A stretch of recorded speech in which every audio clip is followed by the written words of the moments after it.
yo recibía cartas de gente, amigos, ¿no? Que me decían, ahora mis padres saben lo que hacemos por la noche.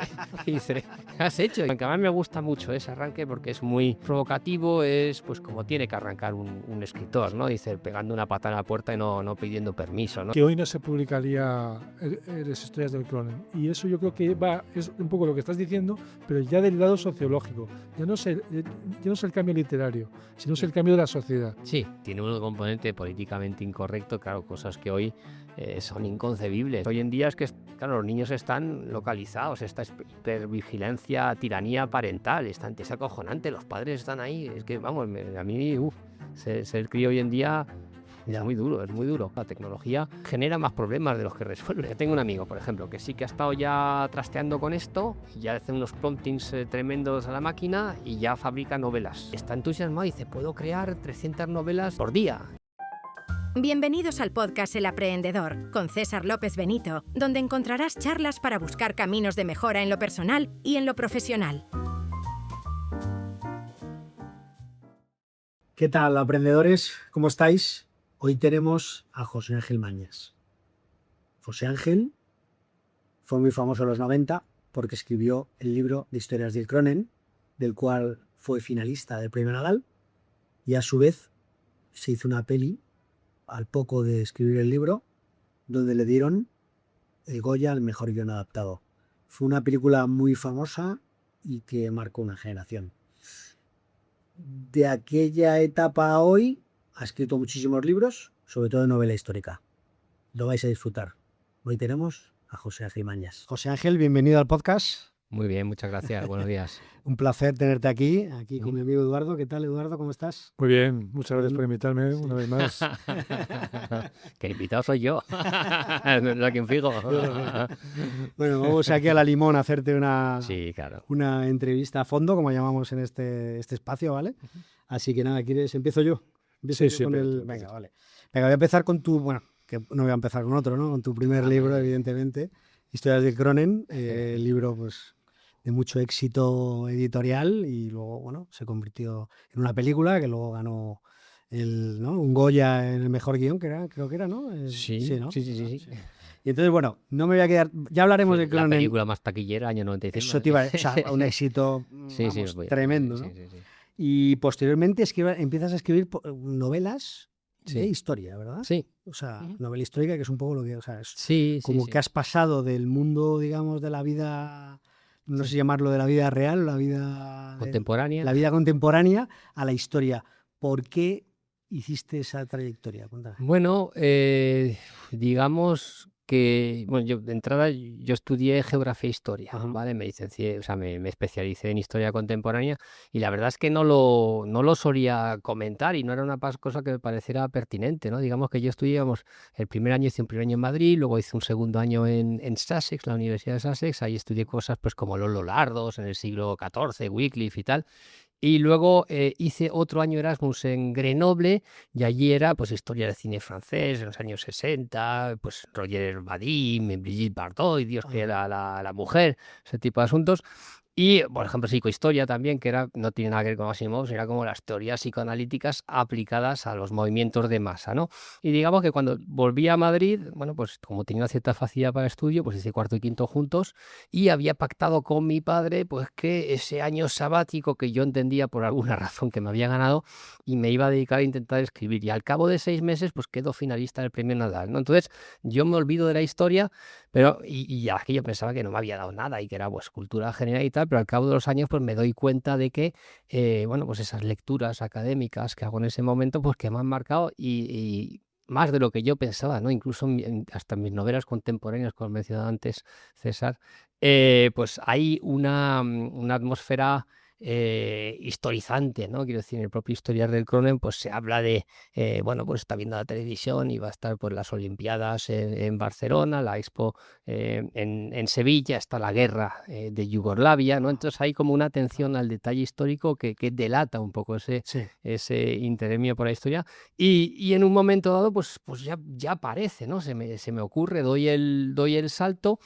Y para mí es un salto bastante natural. Siempre digo que a mí me interesa la realidad social en la que vivo y a veces la miro de frente, que son mis novelas realistas o contemporáneas o del presente, y a veces la miro pues a través del retrovisor, pero casi siempre para entender mejor lo que pasa en el presente. Entonces hay esta especie de complementariedad que la sigo manteniendo porque todavía, o sea, antes del Papa Luna, pues escrito una sobre el Doctor X, el médico de Dark Web. Eso también de ver, pues Sí. esto es la Silk Road, ya sabéis, esa especie de Amazon de las drogas que hubo en lo que se llama la red profunda y tal. Sí. Y luego me voy al principio del siglo XV con el Papa Luna, ¿no? Entonces voy alternando una con la otra y bueno, por lo que decía Steve Jobs, ¿no? Que en la vida, pues los puntos, cosas que tú consideras que son dispares, pues al final se acaban juntando de alguna manera. Y en mi caso, pues historia y novela se han juntado en este género que tiene algo de oxímoron, ¿no? Que es, claro, por una parte novela, tienes ficción, mentira, y luego tienes pues historia, es realidad, ¿no? Sí. Entonces es un equilibrio entre componentes un poco peculiar y es bonito. Y a mí me ha dado mucho y la verdad es que he disfrutado. Ajá, qué bueno, muy bien. Respecto o sea, ¿disfrutas más con la novela realista o disfrutas más con la novela histórica? Son diferentes, ¿no? Hombre, sí que es verdad que las novelas contemporáneas o realistas, para mí tienes que darle ese punto o sea, tienen ese punto de autenticidad, de algo único que solo tú puedes dar en primera persona, ¿no? De primera mano. Y las novelas históricas, pues claro, te remites ya a la documentación y ya es un narrador de segunda mano, inevitablemente, ¿no? Que eso pasa, pues por ejemplo, claro, la gente me dice, ¿qué piensas mucho de David Uclés? Que ahora es la última sensación literaria.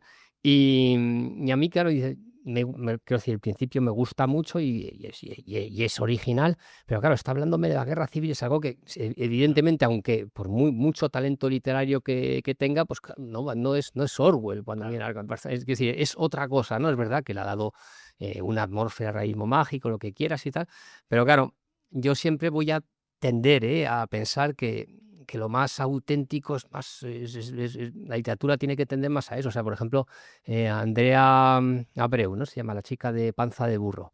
Claro, es una historia muy pequeñita en Canarias donde recrea con el lenguaje que tiene que usar, que emplean las adolescentes, que son las protagonistas de la novela, pues esa realidad es una historia de amistad, ¿no? Entre estas dos chicas, pero claro, tiene algo, o sea, lo que es testimonio directo, ¿no? Tiene algo especial, algo aparte, y yo, vamos, siempre he pensado que la historia, o sea, lo más importante en literatura es eso, con lo cual yo dentro de mis dos novelas, aunque he disfrutado un montón y aprendo y me siento que me expando, que cada vez tengo más cultura, entiendo mejor la historia de España, todo eso me encanta, realmente me fascina, pero a nivel de qué es lo que aporta la historia literaria, pues te voy a decir, claro, son más importantes las novelas realistas, yo creo que Historias del Crónico y Ciudad Rayada especialmente, ¿no? Que son las dos más importantes de los 90. Pero bueno, una historia de Barenbal, por ejemplo, me gusta mucho, ¿no? Que recrea, sigo a es un hombre nacido en España en los años 60 y bueno, sigues pues una infancia allí en Orcasitas, bueno, aquello parece el Lute, ¿no? Aquella época. Y luego, bueno, pues poco a poco va evolucionando, se va metiendo en colectivos socialistas, funda una editorial, gana dinero, luego se arruina, entre medias tiene 4 o 5 mujeres y es una historia a través de un individuo en concreto, pues una historia de España de las últimas 6 décadas, ¿no? Entonces, por ejemplo, yo le veo mucho valor a eso, ¿no? Claro. Es porque es el valor, es un hombre de primera mano, ¿no?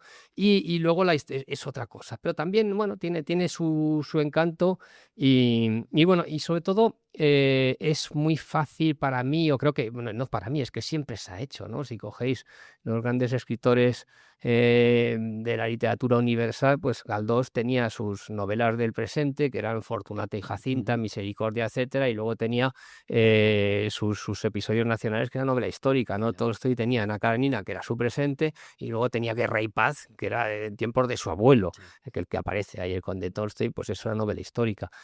Flaubert, pues va de Madame Bovary, que es su presente, de repente se va a Salambó, que es Cartago, ¿no? Vázquez Montalbán, pues tiene su Carballo, que es su presente, y de repente pues te escribe una novela sobre los Borgia.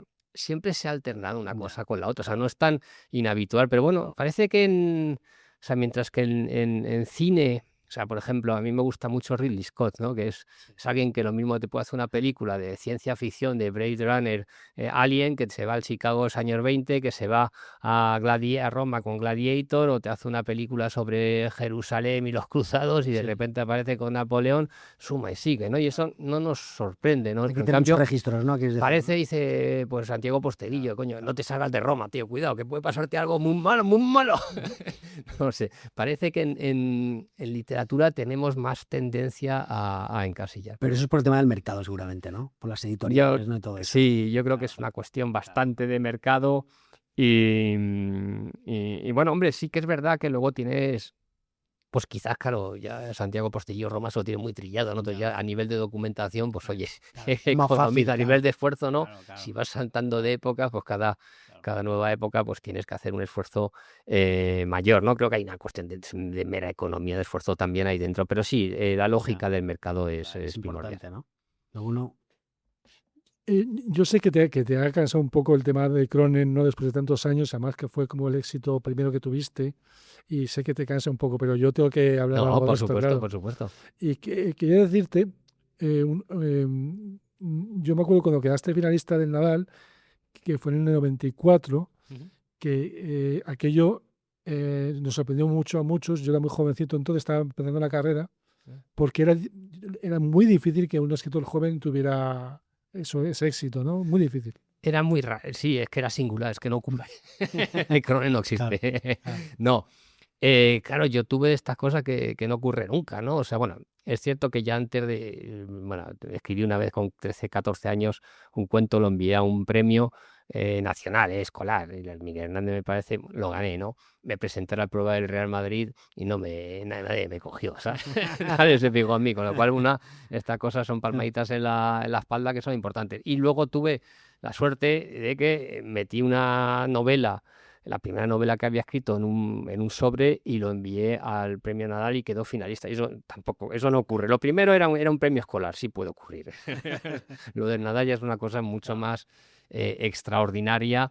Y bueno, y a mí me marcó. Entonces, en aquella época, es verdad que el premio Nadal siempre ha sido el premio de descubrimiento por antonomasia del panorama literario español, ¿no? Es un premio que arranca con Carmela Foret, que es curioso, porque el primer premio estaba pactado con César González Ruano. Y al final llega este manuscrito y bueno, pues el jurado se revela y le dan el premio a la novela de Carmela Foret y es la mejor operación de marketing que pudieron haber hecho, ¿no?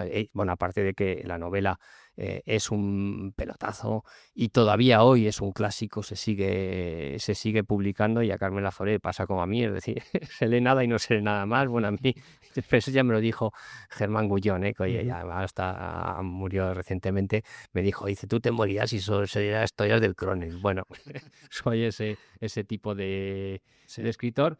Pero bueno, entonces, a raíz del éxito de Nadal, pues el premio Nadal se especializa en ser realmente un premio de descubrimiento y cuando tú querías saber por dónde iban los tiros literarios, leías el premio Nadal, ¿vale? Y de ahí ha salido pues Álvaro Cunqueiro, Ana María Matute, quien más, Miguel Delibes, por supuesto, es un hombre muy destino. Y era un poco, Umbral lo tuvo, pero claro, cuando tuvo Umbral ya era Umbral, o sea, no es un descubrimiento propiamente dicho. Pero bueno, Sánchez Ferlosio, el Jarama. Entonces, si os fijáis, prácticamente todos los grandes títulos de la novela, o sea, buena parte de los grandes títulos de la novela de la posguerra han nacido o tienen alguna vinculación con destino, ¿no? Se especializa en ese realismo de posguerra al que yo le tengo muchísimo, muchísimo cariño, ¿no? Y entonces cuando yo llego, evidentemente el premio Nadal era la referencia literaria, estaba el premio Planeta, más comercial, pero a nivel de descubrimiento literario y como con prestigio literario, el Nadal era la referencia todavía absoluta. Lo que pasa que en mis tiempos ya el descubrimiento era el finalista, ¿vale? Ya el premio era, pues bueno, un nombre muy conocido y donde se arriesgaban era el finalista. Luego ya decidieron quitar el finalista, o sea que hoy es verdad que, por ejemplo, claro, en su época la Península de las Casas Vacías lo habría, eso sería el premio Nadal. Y luego ya entra, ¿no? Y claro, ahora te dan el premio Nadal cuando ya has tenido éxito con una novela. Es diferente. Es otro sistema y bueno, claro, a mí, yo soy un hijo de este sistema de los premios de descubrimiento, ¿no? Lo que decía Miguel Delibes, que los premios son como las oposiciones a escritor. Entonces, bueno, era un poco cuando ya quedaban grandes premios literarios, ¿eh? Eran los que te daban, bueno, te daban como tu carnet de escritor, ¿no? Aprobabas la Prestigio. teoría de tu prestigio y a partir de ahí ya te desarrollabas como escritor, ya conseguías un público, ese marchamo que te daba era lo que marcaba las diferencias y era la manera de entrar. Hoy ha cambiado totalmente, o sea, el mercado editorial funciona con otros criterios, otros valores. Ha habido una transformación tan bestial que a mí me hace sentir un dinosaurio. Pero bueno, en todo caso, yo salgo de ese ambiente y en los años 90, pues como dice Eduardo, hombre, no dejaba, claro, yo era singular porque era muy joven, ¿no? Yo tenía 22 años, iba a cumplir 23 y fue un exitazo que también es muy singular. Primero bueno, que la verdad es que el jurado se arriesgó, quiero decir, que era una novela, pues ya sabéis, empieza diciendo, me jode ir al Clooney los sábados por la tarde porque está hasta el culo de gente, no hay ni una puta mesa libre, hace un calor insoportable, sume sigue. O sea, quiero decir que es un lenguaje muy crudo, muy adecuado a nivel lingüístico a la voz del narrador, que tiene 20 años, ¿no? Que evidentemente pues son las palabras que le corresponden. Que a mí me gusta mucho ese arranque porque es provocativo, es pues como tiene que arrancar un escritor, ¿no? Si aún no sigues el podcast, suscríbete ahora en tu plataforma favorita. Es la mejor forma de apoyarnos y de no perderte ningún episodio. Y si este capítulo te ha aportado algo, compártelo con alguien a quien creas que también le puede interesar. Gracias por estar ahí. Dice, pegando una patada en la puerta y no pidiendo permiso, ¿no? En aquella época ya con el tiempo se me ha pasado, ¿eh? Pero bueno, era muy valiente. Cuando a veces que lo leí, joder, era muy inconsciente, como es normal. Y bueno, y me gusta ese arranque porque dice, bueno, joder, empieza con un taco y dice, a este tío, ¿qué le pasa? ¿No? Primero entra en 3 frases en una escena muy reconocible para todos, ¿no? Que es la sensación de entrar a un bar, pues con ruido, con humo, con voces, etcétera. Y luego, pues la sensación de joder, que si está molesta ya, o que dice, este tío, ¿qué le pasa? ¿No? Es como negativo con todo, ¿no? Entonces te empieza a interpelar. Y bueno, pues tuve la suerte de que arrancó, pues nada, en semanas ya estaba vendiendo. Claro, en aquella época las tiradas eran muy largas, el mundo literario estaba menos segmentado, había menos editoriales y bueno, un premio como Nadal eran tiradas largas, la gente se fijaba en ello y bueno, pues en cuestión de meses ya estaba en decenas de miles. Y luego vino la película y bueno, efectivamente se convirtió en un éxito casi sociológico que trascendió lo literario. Y bueno, y aquello me permitió arrancar, ¿no? Gracias a ese éxito estoy aquí, con lo cual te dice que estaré cansado y dice, bueno, puede ser, pero sobre todo la gente dice, harto no, sobre todo agradecido. Al final dice, gracias a ello me he podido desarrollar en el mundo de la literatura y entonces cuando siempre yo entiendo que la gente me hable del Cronen y no soy a Sánchez Ferlosio, no quería saber nada del Jarama, ¿no? Yo creo que ahí también él tenía él quería como parecía como que ser novelista se le quedaba corto, ¿no? O sea, él quería ser filósofo, escribir aforismos, pensar en Schopenhauer. Yo creo que se equivocó porque sus aforismos no acaban de ser tan buenos como él pretendía, yo creo. Y en cambio su novela es cojonuda, el Jarama es buenísima. Entonces, creo que si hubiese sido un poquito más humilde, creo que hubiese, es mi opinión, ¿eh? Pero bueno, esto es igual que Gareth Bale cuando viene al Madrid y decide que es delantero. Y hubiese sido el mejor lateral izquierdo del mundo y decide, claro, y no era Cristiano Ronaldo como delantero, se equivoca de formato, por decirlo así, ¿no? Y bueno, pues ese es un éxito. El 93, ¿no? 94. Eso es el 94, en febrero del 94, el premio ya sabéis que se falla el 6 de enero y llega a librerías en febrero y desde entonces hasta hoy, pues claro, lo que es singular es que sigue vivo en librerías, que libros que se hayan publicado ese año, que sigan libros en librerías, con los dedos de una mano, vamos. Sí, total. Se me quedan un par de ellos. ¿Y por qué crees que al jurado le gustó? Bueno, yo creo que sí que conecta con una línea muy de destino a aquella época, el realismo. Realmente ese realismo crudo, descarnado, de primera mano, que tiene, o sea, hay una afiliación, tiene, o sea, tiene un punto de clasicismo en cuanto que, pues eso, es Jarama, los cuentos de Aldecoa, o sea, ese tipo de, hasta la propia Nada, ¿no? O sea, eso, ese novela testimonio, tiene mucho, o sea, es inteligible dentro del contexto literario español, ¿no? Y bueno, pues es una buena pregunta. Yo sé que estaba ahí, hay uno que, uy, ¿cómo se llama? Saladrigas, Robert Saladrigas, que esta le encantó, pero luego sacó mensaco y como que renegó de mí. Digo, este no era el escritor que yo pensaba y tal. Es una cosa muy rara porque hubo mucha presión, fue muy polémico y realmente hubo gente que dice, esto es una mierda, esto no sé qué, esto no puede ser, esto no es literatura. O sea, son estos libros como muy, muy Muy polémicos. rompedores, ¿no? Dividió mucho a los lectores, ¿no? Había gente que dice, no se puede escribir así, ¿qué cojones es ese? Luego a mí yo recibía cartas de gente, amigos, ¿no? Que me decían, cabrón, ahora mis padres saben lo que hacemos por la noche. Y dice, ¿qué has hecho? Y claro, y claro, tú no tenías esa sensación de no, o sea, de haber desvelado algo, claro, pero tú lo haces ingenuamente, tú no, o sea, yo estoy encerrado en mi habitación, estoy escribiendo mis cosas y en ningún momento piensas que eso se vaya a leer tan masivamente que vaya a tener unas repercusiones. O sea, sí, yo quería, me apetecía escribir, pero tampoco sabía qué era, y tampoco entendía muy bien qué es lo que significaba ser escritor. Sigo sin entenderlo, ¿eh?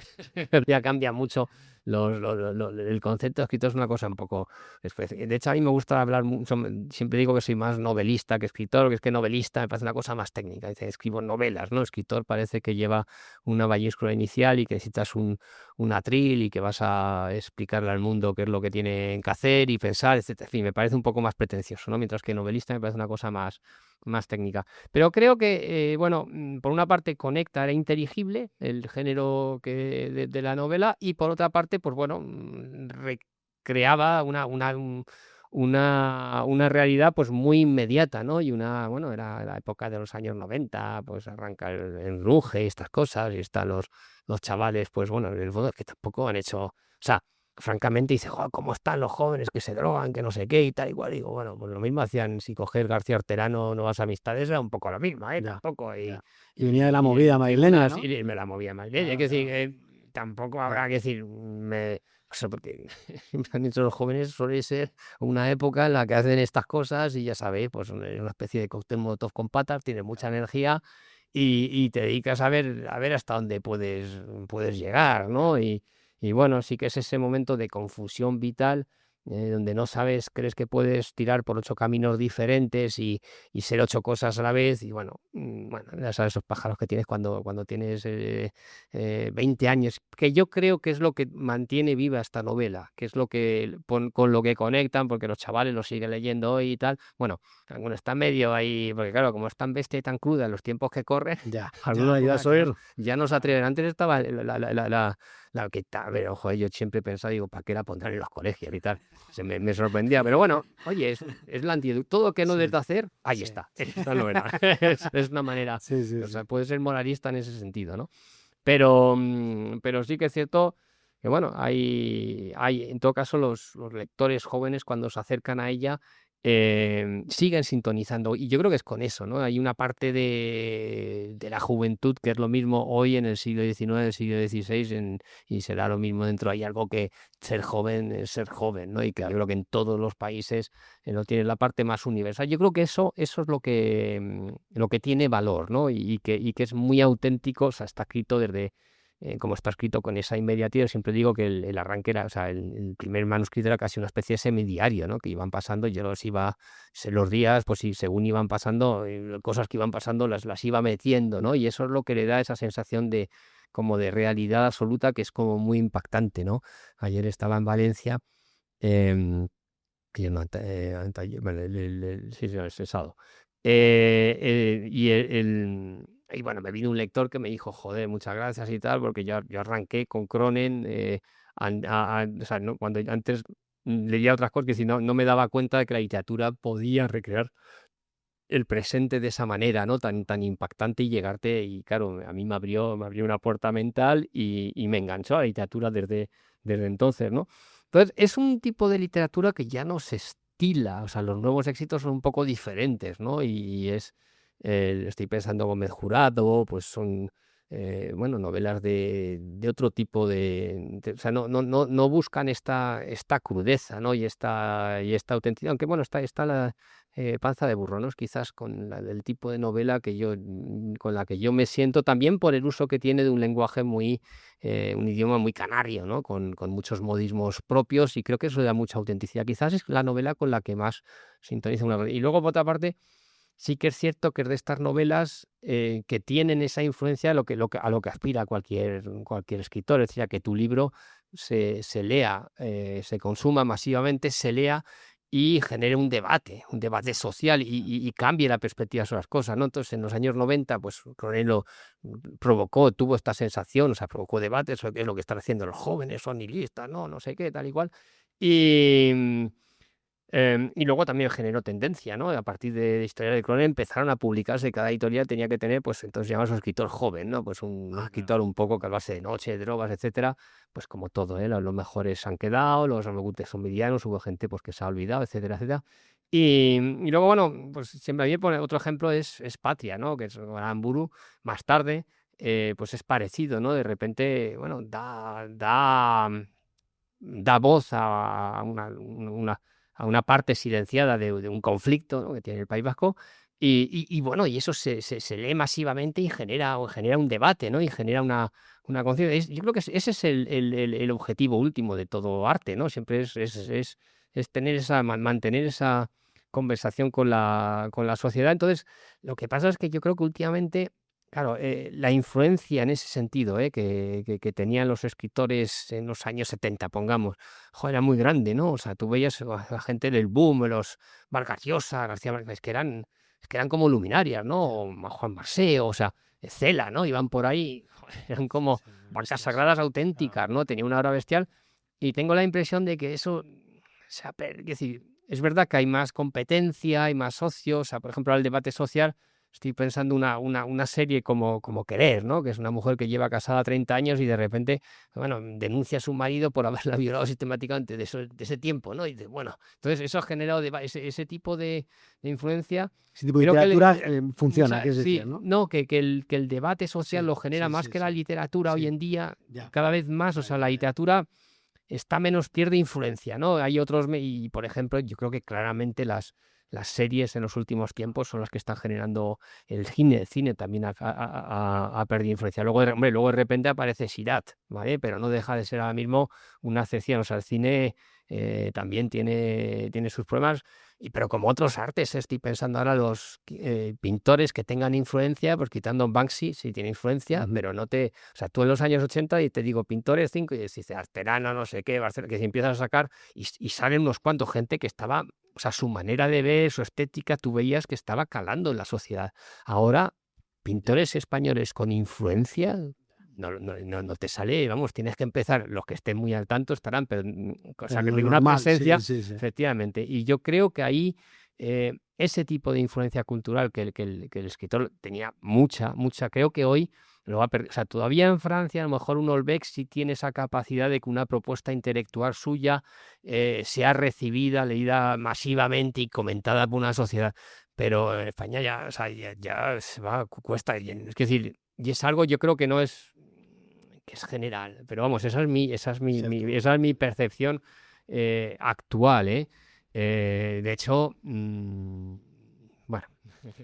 Y nosotros, pienso yo, nosotros queríamos ser escritores por esa gente. No sé lo que se te pasa a ti. Sí, pero, o sea, a mí por lo menos los que me llamaban la atención eran García Márquez, Vargas Llosa, Marcé, toda esa gente. Claro, o sea, nosotros, que somos los hijos de alguna manera de esa gente, pues nos hemos encontrado con un panorama muy distinto. Totalmente. Y no creo que tengamos la culpa nosotros. No, es que se ha transformado. Que la Se ha sociedad es transformado. distinta, ¿no? Y el propio escritor tiene una función, o sea, funcionan, es una nueva raza, o sea, funcionan con unos códigos diferentes, ¿no? O sea, por ejemplo, ¿cómo se llama? Eloy Moreno, ¿no? Me parece que es uno de los últimos éxitos, es invisible, ¿cómo se llama esta novela suya? El Bolívar, el Verde, tiene varias historias, pero vamos, es un hombre que viene de la autopublicación, que yo creo que algunos libros todavía tienen pesadillas con él, porque el tío entraba a la librería, o sea, realmente de estos, o sea, una energía vital, lo digo en sentido positivo, Sí. o sea, el tío creía en su mismo, creía en sus libros, los imponía, y a base de insistir, pues los consiguió. O sea, yo la primera vez que leí que oí de hablar de él era en el colegio. Mi mujer es profesora de inglés en un liceo francés y de repente, bueno, y había llegado un carrito con 60 libros de Eloy Moreno, ¿no? Entonces un tío con una energía, vamos a decir, Impositiva. sí, no, pero sí, inasequible el desaliento y muy americano en eso, ¿no? Muy, ya sabes, como son los americanos, muy volcado en el triunfo social y que viene, todo nos lleva a eso, todas las redes sociales también es eso, somos todas marcas, somos no sé qué, autopromoción, etcétera, patín, patatán, pero bueno, los que tienen ahora se exige ese tipo de energía, en nuestra época era diferente, es más, había se procuraba tener, era casi necesaria una cierta distancia entre el autor y los lectores, pues también para que entendiera, o sea, que decir, y yo lo sigo creyendo, que cuando conoces Que es demasiado, necesario. sí, cuando conoces demasiado como es autor. a un autor, Ya, pues ya. es que tus ficciones te cuesta más creerse, pero eso es mi opinión. Sí. Claro, en todo caso, este tipo de nuevos autores, bueno, el propio David Duclés, hubo un momento que dice, él se da cuenta, tampoco estaba, no sé cómo fue la trayectoria de la península de las casas vacías, ¿no? Pero en un momento dado se da cuenta de que esto cómo funciona, esto hay que trabajarlo, hay que machacarlo, y vamos, si no ha hecho 800 presentaciones, no ha hecho ninguna que decir. Y luego hay momentos que ya va solo la novela, ¿no? Pero esa energía promocional y esa exigencia, claro, se ha uberizado mucho. Ahora, antes, yo en mi época, claro, era la editorial la que hacía todas estas cosas promocionales y tú llevas, y a lo mejor así me malcriaron. Yo me quedaba en mi casa y me llamaba.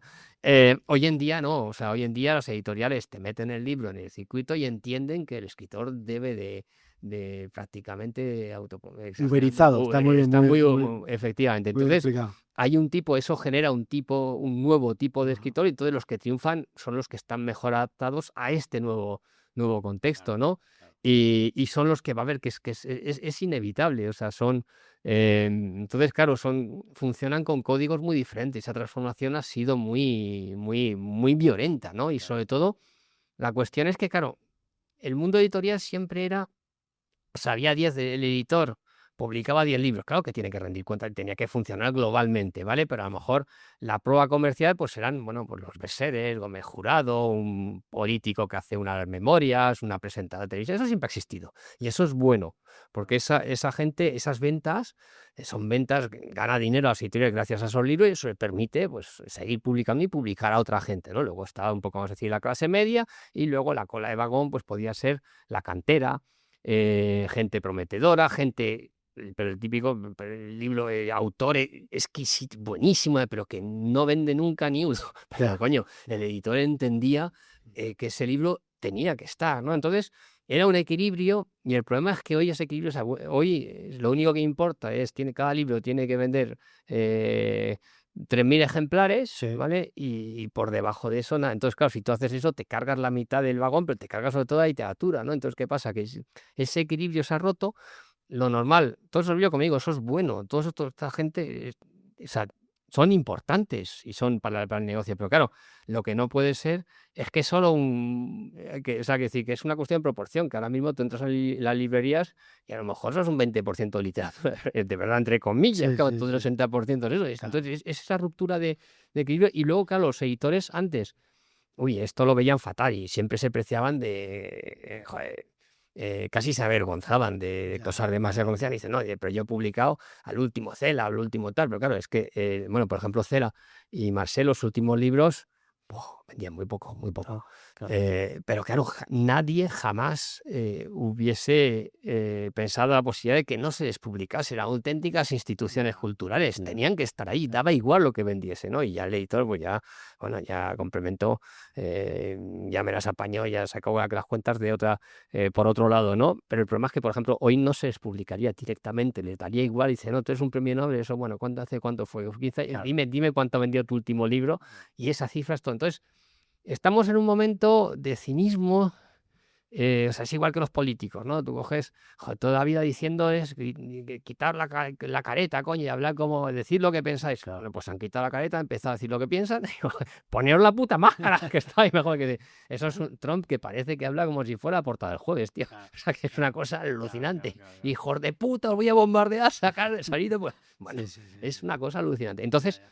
en otro sentido, los editores que también tenían eso, pues muchos hoy es que son de un cinismo que decir, realmente es que una falta de vergüenza desprecian la literatura directa. Entonces, claro, eso es un problema, pero bueno, también porque están bajo presión, ¿eh? Aquí todo el mundo, hay una presión, o sea, es un mercado menguante y la presión para sacar unos resultados es muy fuerte, entonces eso genera muchas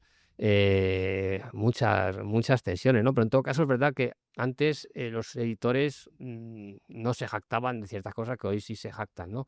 Y luego me vais a decir, joder, ¿y por qué con todo esto, si están tantas cosas tan mal, por qué hay tantos títulos? Claro. Pues yo siempre lo explico así, digo, bueno, pues en mi época, pues a lo mejor un escritor de clase media vendía 10.000 ejemplares, entonces un editor de clase media pues publicaba a 10 escritores de clase media y tenía un volumen de 100.000 ejemplares y dice, bueno, pues con eso vivía. Ahora cada uno de los escritores vive 1.000, vende 1.000, ¿vale?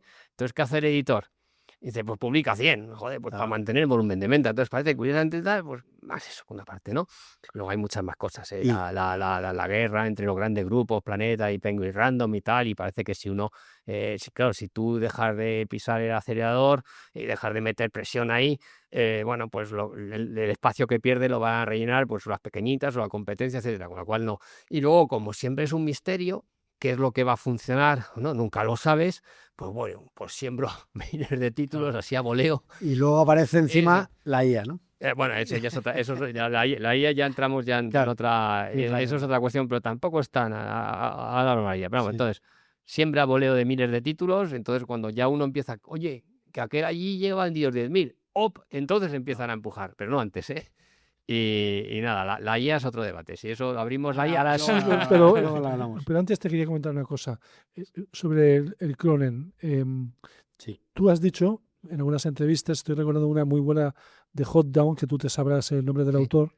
Era Luis, ahora me has pillado, pero sí es un buen autor. De hace unos años. Sí. Es una entrevista estupenda, muy larga. Bueno, Juan... pues creo que ahí dices que hoy no se publicaría las historias del Cronen. Y eso yo creo que es un poco lo que estás diciendo, pero ya del lado sociológico. Ya no es el cambio literario, sino es el cambio de la sociedad. Si aún no sigues el podcast, suscríbete ahora en tu plataforma favorita.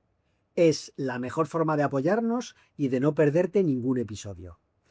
Y si este capítulo te ha aportado algo, compártelo con alguien a quien creas que también le puede interesar. Gracias por estar ahí. Sí, no, tiene un componente políticamente incorrecto, claro, cosas que hoy son inconcebibles, pero bueno, como es inconcebible que aparecían pues Almodóvar antes que Cronen, unos años antes, y McNamara, ¿no? ¿Cómo se llamaba? En la 2, una cadena, la segunda cadena, una cadena estatal y cantando quiero ser mamá y tener un bebé para enseñarle a criticar y a putear, o sea, y ejercer la prostitución, cosas así. Hoy en día tienes una sensibilidad con ciertas cosas que dices, bueno, pero esto no tal. Y en aquella época no la había, o al revés también, claro, es que estábamos, era el momento, es decir, ha muerto Franco, la juventud ocupa las calles, se vive una nueva libertad, se quiere vivir de otra manera, entonces, bueno, había una tendencia, y hoy estamos en otra línea, ¿no? Entonces, bueno, somos muy sensibles con muchas cosas y especialmente con el idioma, con las palabras que se emplean y tal, y claro, las obras de aquella época, y en especial pues obras como Cronen, pues son muy bestias, muy directas, y hoy duele, ¿no? Hay sarpullidos, o sea, quiero decir que hay expresiones, los términos con los que escribe la chica, pues son inconcebibles ahora mismo, pero bueno, son los que había en la calle en ese momento, ¿no? Y se hablaba así, y lo mismo que dice ella, pues dice, puñado de... Bueno, me callo. Barbaridades, pero bueno, es una tendencia, evidentemente hoy no tiene, pero vamos, es que hoy yo creo que tampoco yo lo escribiría así, o sea que seguramente sin darte cuenta le das más vueltas y bueno, y luego pues tampoco al final, pues bueno, ya yo recuerdo cuando estaba en COU que tenía una profesora de literatura que hablaba de la censura. En aquella época eran primeros, pues era 80 y, podría ser 88, ¿no? Ya llevamos unos años de democracia, lógicamente, y ella poco menos que echaba en falta que era una persona muy conservadora, y echaba en falta la censura, además lo justificaba diciendo, no, claro, con censura tenías que ser más fino, tenía que dar las vueltas, había que ser más sutil, Es ¿no? lo que Y decía más Delibes. refinado, pues eso. Delibes decía que para Sí, burlar sí, la eso. censura había que utilizar el ingenio Eso es. y que escribía mejor. Eso es, pues exactamente. Pues hoy de alguna manera tendríamos que volver, claro, si a lo mejor para decir las mismas cosas que digo en Cronen de manera muy bruta y directa, pues le tendría que dar vueltas, llegaría a lo mismo, pero de otra manera, ¿no? Entonces, todo tiene, y nos hemos vuelto, pues, oye, más finos, más inteligentes. También todo este clima nos ha obligado a reflexionar mucho sobre muchas cosas, ¿no? Pues refranes, conceptos que empleábamos, ¿no? Trabajar como un negro, bueno, cosas así. Hoy cuesta, tienes que dar, pues no te das cuenta, o sea, ese tipo de mucho, o sea, que el idioma está cargado, pues, de prejuicios, de connotaciones, y hoy le prestamos mucha atención. Entonces, lo bueno que tiene es eso, pues que te obliga a reflexionar, ¿no? Pues bueno, cada época tiene sus circunstancias, y al final yo creo que ni mejor, hombre, ¿qué pasa? Que tú te encariñas con una, y yo creo que siempre digo que uno es de la época en la que fue joven, porque claro, es cuando eres una esponja y cuando tienes ganas de descubrir esa sociedad, con lo cual, bueno, te impregnas y te encariñas y te metes, o la odias y te encabronas, entonces, pero los vínculos emocionales son muy fuertes, ¿no? Entonces, bueno, a mí evidentemente, claro, le tengo mucho cariño a los 90, ¿no? Entonces, son mejores de hoy. Para mí sí, pues porque yo me lo pasé de puta madre y era guay, pero objetivamente no. A un chaval que arranca hoy posiblemente le guste más esta época, pese a todo, me imagino, a lo mejor no, a lo mejor me sorprendo, no sé que no. Pero vamos, yo creo que eso es una cosa, en todo caso sí que es cierto que, vamos, el cambio, lo que sí que, claro, es que los cambios son bestiales. O sea, una transformación, o sea, por ejemplo, todo lo que ha sido Sensibilidad Woke, pues eso, a lo mejor en otra época hubiese tardado 50 años. ¿El que, Estoy perdona, no me- la sensibilidad woke. Vale.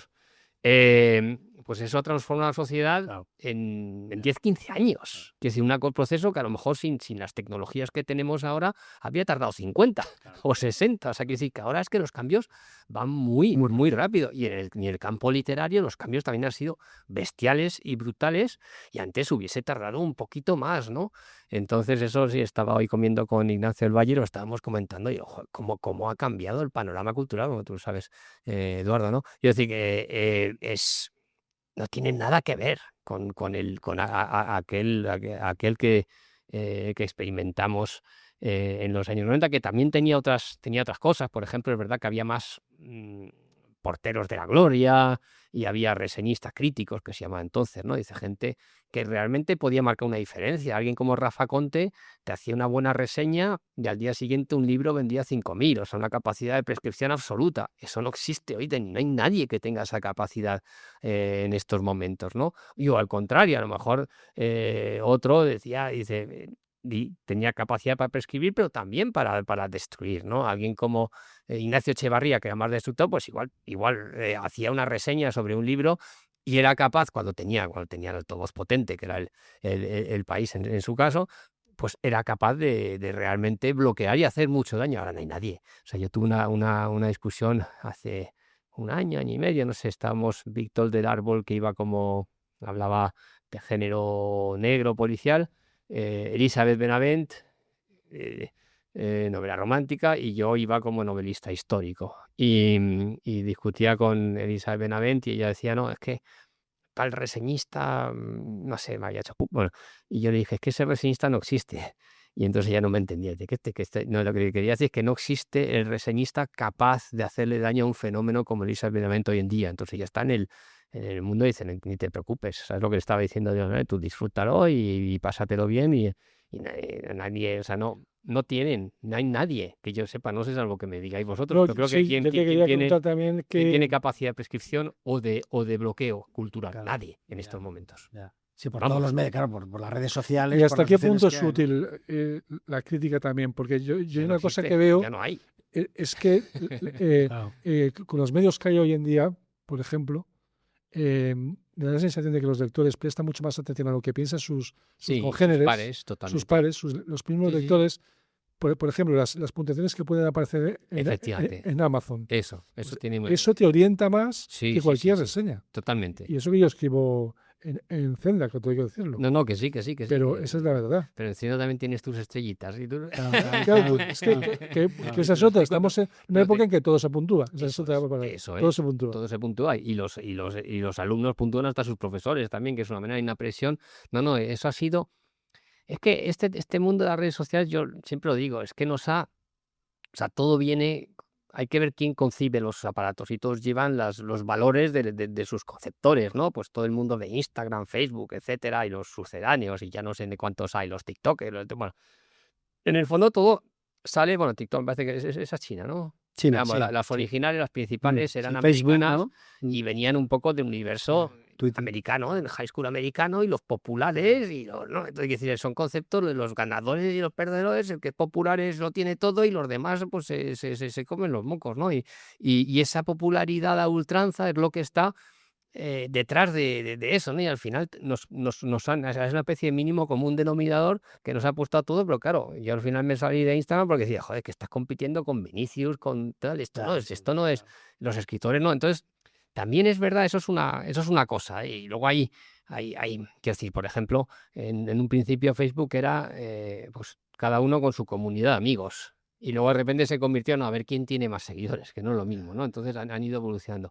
Y bueno, ese de alguna manera, eso te afecta, eso está claro que nos ha afectado a todos y ha afectado, de hecho, ese capital social antes no se visualizaba, ahora tienes una cifra, o sea, tú vas a contratar a alguien y este tío tiene 50.000 y este tío tiene 300, y joder, pues a la hora de coger el de 300, si quieres un vendedor, pues te lo vas a pensar mucho. Claro. Entonces todos hacemos, pero antes como no se veía eso, o sea, en los periódicos, yo recuerdo una vez que publiqué una serie de novelitas, o sea, una novelita por entregas en Interview, vino Alberto, el subdirector de Interview y nos felicitó globalmente, dice, muy bien, hemos vendido mucho este verano, ¿sabes? Y claro, pero es que hoy ya sabrían, y eso ha pasado con el periodismo digital, quiere decir que ya se sabe cuántos lectores, si a ti tú escribes en Zenda y tú también y yo también, y tú tienes 300 lectores cada uno de tus artículos y tú tienes 150 y yo 3, a la hora de despedir está claro quién va a despedir. Eso antes no se veía, era más sutil, entonces hoy está tan tenemos todas esas cifras en el que realmente ha modificado el juego, ¿no? Y por ejemplo los editores también miran los seguidores, miran tu capital social y lo amplia o pequeña que es tu comunidad y toman decisión en función de ese tipo de cuestiones, ¿no? Entonces, claro, es un cambio muy, muy bestial. O sea, serán valores a los que no estamos, son crudos, son directos, son muy americanos, ¿sabes? A los que no estamos, realmente no estamos preparados. Y luego hay una cosa, los que fabricamos textos, que es lo peor, porque claro, yo tengo un amigo, Enrique Agüí, él trabaja una televisión en Granada, una televisión que, bueno, funciona correctamente, local y tal, pero bueno, lo que quieren ahora, el concepto es que quieren meterlo en redes. Y entonces el concepto dice, bueno, es tritularlo para meterlo en redes porque ahí a partir de ahí, pues bueno, tienen más, acaban teniendo captan más gente, etcétera, etcétera. Pero vamos, el concepto es triturar, ¿no? Triturar una televisión para meterla en redes. Entonces tú puedes triturar una televisión, la metes en redes. La imagen la puedes triturar, la puedes meter en redes. La música la puedes triturar y la puedes meter en redes. Las fotos también son triturables y entran en redes. Pero el texto no. Es que el texto necesita tiempo para escribir, tiempo para leerlo, tiempo para editarlo. Un buen texto es que tarda. Y tiempo para leerlo, para propagar. Entonces, claro, es como que no entra el texto y de ahí por eso están sufriendo pues los periodistas, sobre todo los periodistas de texto, es decir, todo el que fabrica textos está hoy en día jodido. Los periodistas es que les han quitado un cero. Y dices, bueno, los periodistas, los escritores, quiero decir, que si antes, Porque tenemos hace 20 poco años, tiempo. ¿No crees que también es por eso? Porque hay menos tiempo. no El sé, texto pero requiere pues tiempo. pues sí, efectivamente, el tiempo es un factor determinante y luego, pero bueno, y el caso es eso, es que hace 20 años, a lo mejor por un artículo cobraba 600 euros y hoy ese tío cobra 60. O sea, es que los textos, estamos llegando a unos niveles que son absolutamente ridículos, ¿no? Y bueno, eso es entonces todo lo que tiene que ver con el texto en principio está sufriendo. De todas maneras, me gustaría, porque estamos dirigiendo mucho al tema del mundo editorial y a los cambios, porque hay muchos cambios efectivamente, pero volviendo a tu libro, hay una cosa que no ha cambiado, que es el Carpe Diem, ¿no? ¿Tú crees que eso ha cambiado? Sí, bueno, en O sea, ese concepto que tú hablas aquí de disfrutar el momento, sí, bueno, ¿eso lo ves que ha cambiado o no? Bueno, yo creo que todo joven quiere disfrutar de su vida, ¿no? El máximo, ¿no? Yo creo que eso es una cosa universal y eso no cambia en ningún momento, ¿no? Lo que pasa, bueno, a lo mejor son más sutiles, ¿no? En aquella época, pues quizás éramos bastante salvajes y no sé, o sea, quiero decir que... O el vacío existencial también, porque es, ¿no? Ese Sí, vacío... bueno, era más callejero, que sí, yo no sé más otro, pero llegabas a casa, subías, llegabas del colegio, cogías el bocata de merienda y te bajabas abajo al barrio y desaparecías y lo único que tenías que estar en casa, yo no recuerdo que era, si eran 9, 9:30, 10, para la cena y durante esas horas no sabían ni lo que habías hecho, ni te lo preguntaban. Entonces, lo único que tenías que tener esa hora para la hora de cenar y tal. Y teníamos mucha libertad y te construías de esa manera. Entonces hoy en día es que, claro, los niños están localizados, esta hipervigilancia, tiranía parental, es acojonante, los padres están ahí, es que, vamos, a mí, ser crío hoy en día es muy duro, es muy duro. Entonces, claro, eso condiciona, es otro. Pero bueno, hay también esa...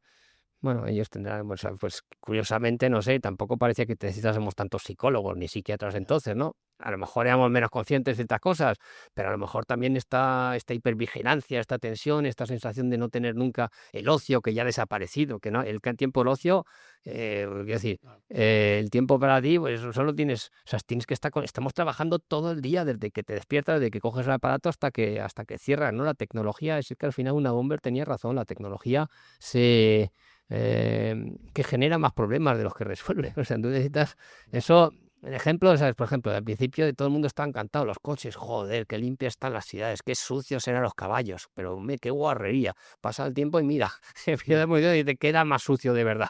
Y encima luego tienes que tener más máquinas para limpiar aquella producción o lo que sea, ¿no?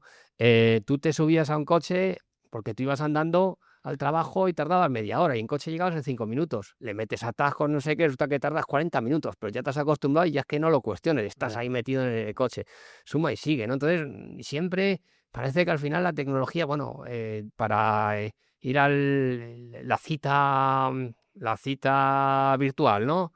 Estaba hecho para agilizar las cosas. Ahora es una barrera más. Es una barrera más y ya no te presentas al banco, no presentas tal. Oye, ¿tienes cita previa? Y dice, tío, pues no, ya no puedes, ¿no? Y de alguna manera es un mundo un poco kafkiano. Entonces, la tecnología tiene todas estas cosas.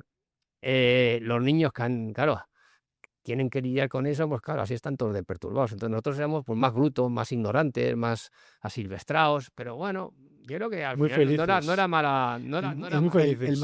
El Madrid de los 90, el Madrid de los 90 no tiene que ver absolutamente nada con el Madrid del año 26, ¿no? Porque claro, aquí relatas muy bien lo que era, ¿no? Lo que era Madrid de los 90. ¿Qué diferencia? Bueno, hemos hablado de muchísimos cambios, pero ¿qué ves que realmente, o sea, con qué te quedas de lo que ocurría antes que ya no ocurre? Eso ya no sé, no te puedo decir todo. O sea, volverías directamente a la 90. Tu juventud, ¿no? Lo hemos de, Sí, claro, sí, la sí. juventud, claro, claro, yo quiero saber que te... Bueno, yo tengo 20, yo decía que yo como base, yo no voy a morir nunca. Una vez que tome esa decisión, a partir de ese momento yo soy feliz. Me acuerdo que le Como sé que no voy a critican, morir nunca, voy a... me acuerdo que le critican a Joaquín Sabina, creo que le dicen a Joaquín Sabina que sus canciones son peores que las que tenía antes. Así, Y Joaquín Sabina contesta, claro, es que antes eran jóvenes. claro, Por eso me gustaba más. Claro, efectivamente, sí. Venga. Es una buena respuesta. Sí, está muy Sí. bien. De los libros que hay ahí, a mí me gusta mucho el de Don Pelayo, Sí. el de la esfera de los libros. Sí. Porque, bueno, es un personaje tan importante, tan esencial, Sí. pero muchas veces es muy difícil deslindar, como otros importantes, entre la leyenda y la historia, ¿no? Sí. Pero tú lo tienes bastante claro, ¿no? Pues mira, toda esta línea histórica, bueno, antes hemos comentado cómo lo he ido alternando y cómo, bueno, tenía ya evidentemente yo pasé, no soy historiador para nada. De hecho, en El País me sacaron un artículo y digo, cabrones, podía haber escogido a otro. Diciendo, cuidado con los, no sé cómo decir, con novelistas históricos, que no sabes, que evidentemente un novelista es un novelista, no eres un historiador. Si quieres un texto puramente con rigor histórico, etcétera, te buscas un ensayo, ¿no? Pero bueno, alertaba un poco de esta dificultad o sea, bueno, de lo problemático que puede ser el género, ¿no? Entonces, bueno, estos personajes en concretos, a mí, la línea mía de histórica, siempre lo que he buscado, arranca mucho, como digo, y tiene ese vínculo con el cómic, etcétera, el buscar entender el país en el que vivo, ¿vale? Entonces, a veces el presente y a veces a través del pasado. Y entonces, yo desde luego, el momento en el que me he metido a tope coincidió con el proceso, ¿vale? Ya sabéis, el 2017 y tal.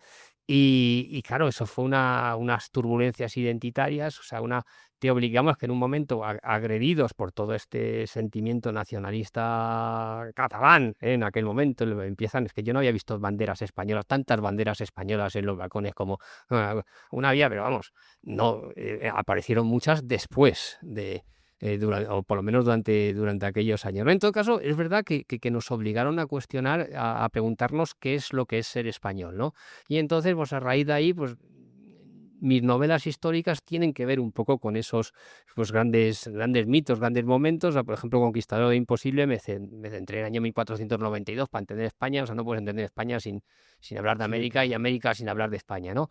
Luego tengo un par de libros sobre el 1936, que también es otra fecha que hay que entender. Y luego he ido a momentos importantes de la historia de España. Entonces, en estos libros pues me he centrado un poquito en momentos claves. O sea, hay una trilogía de Pelayo, Fernán González y Berenguera, basada un poco en 3 momentos de eso que llamamos Reconquista. Entonces, Pelayo es el primero. El primero es el arranque, y claro, está el siglo VIII, y tiene ese elemento, claro, es muy controvertido por muchas razones. Es verdad que hay negacionistas de Pelayo, de la propia gente que piensa que nunca existió. Hay negacionistas de la batalla de Covadonga, hay negacionistas de la invasión árabe, hay quien, ¿sabéis?, dentro del andalucismo, pues ese rollo, poco esto lo inició Olagüe, ¿no?, con ese texto que lo tradujo en francés como los árabes nunca invadieron España, que digamos, y a raíz tiene una serie de continuadores que lo que dicen es que no hubo invasión violenta, sino que una especie de aculturación, etcétera. Bueno, eso refuerza un poco bueno, digamos que el sentir andalucista se sienten más, les gusta más este planteamiento que otro, ¿no? En todo caso, a mí me interesaba ver quién era, qué había sucedido en ese momento. Y bueno, con Pelayo es que es muy sencillo. Al final hay unas crónicas, las crónicas asturianas son 3, cada una tiene 3 párrafos, y es lo crees o no lo crees, ¿no? Entonces, yo soy de los que sí que creo porque digamos que... O sea, ¿crees que Pelayo existió? ¿Quieres decir? Sí, se puede modificar la historia, eso es muy fácil. A lo mejor en vez de ser un godo, pues sea un hispano-romano, vete a saber. En un Astur, sí, lo pueden hacer más bonito, más guapo y tal, pero como inventar de cero es muy difícil, ¿no? ¿Os acordáis, por ejemplo, Schliemann descubrió Troya dando por válida la descripción que da Homero en la Ilíada? Llega hasta ahí, o sea, es que las cosas tienen una base. Y entonces en el caso de Pelayo, claro, es que, por ejemplo, está toda toponimia en los picos de Europa, que la toponimia es una de las maneras que tienen las comunidades humanas de mantener el recuerdo de las cosas, ¿no? Entonces, digamos que hay unas ondas de expansión culturales tan grandes que realmente a mí me cuesta pensar que no hubiese nadie. Entonces, otra cosa es la batalla de Covadonga. Pues claro, las crónicas hablan de 180.000, una batalla de 180.000 contra no sé cuánto enseñaron los musulmanes, 180.000, otros, Dios sabe. En una crónica musulmana, pues habla de 30 arnos en las montañas. Pues ni lo uno ni lo otro, ¿no? De alguna manera. Pero yo creo que sí que debió de haber un enfrentamiento, pero vamos, aunque como si fueron 4 contra 4 y se tiran piedras. Es decir, unos querían, lo que está claro es que cuando llegan los árabes a la península, pues no te van a regalar un territorio porque sí, posiblemente, pues bueno, intentaron, y los que se hubiesen refugiado allí ya fueran pues nobles godos, hispanos romanos, gente recalcitrante, los que están en las montañas, pues bueno, se defendieron y de ahí nace un poco lo que es el reino de Asturias, ¿no? Entonces, bueno, yo dando por buenas esas crónicas, pues en este libro me gustaba recrear cómo hubiese sido el Pelayo, metiéndolo pues, pues con los elementos que aparecen en las crónicas, ¿no? Pues que aparentemente era un duque en Tui, que en aquella época, donde sigue estando Tui, que era la capital de la Galicia, una de las provincias del reino visigodo, y parece que el Bitiza eso cuenta las crónicas, ¿no? Le arrea un bastonazo porque se había liado, no sé, con su mujer, una historia de faldas, ¿no?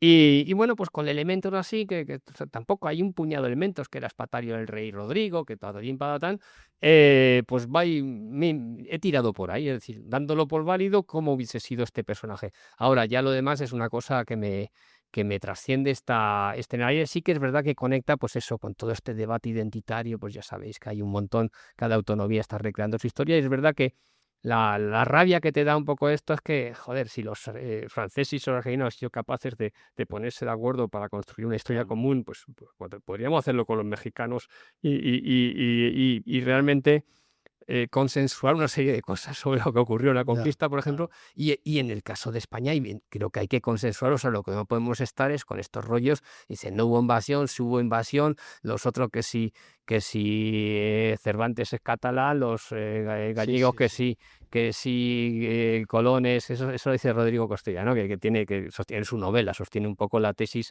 ya sabéis que Colón tiene varias versiones, ¿no? De dónde pudo ser, y hay la versión gallega es curiosa porque es antigua, viene del siglo XIX, ya habla y tal, y bueno, pues en función de los nombres que da los primeros puertos, etcétera, que corresponderían con ciertas localidades en Galicia, y es bastante curiosa. ¿Cuál es su tesis? ¿Que dicen que Colón era de allí o cómo? Era gallego, sí. Pero vamos, eso tendrías que hablar con Rodrigo Costoya. Pero vamos, quiero decir que todo eso.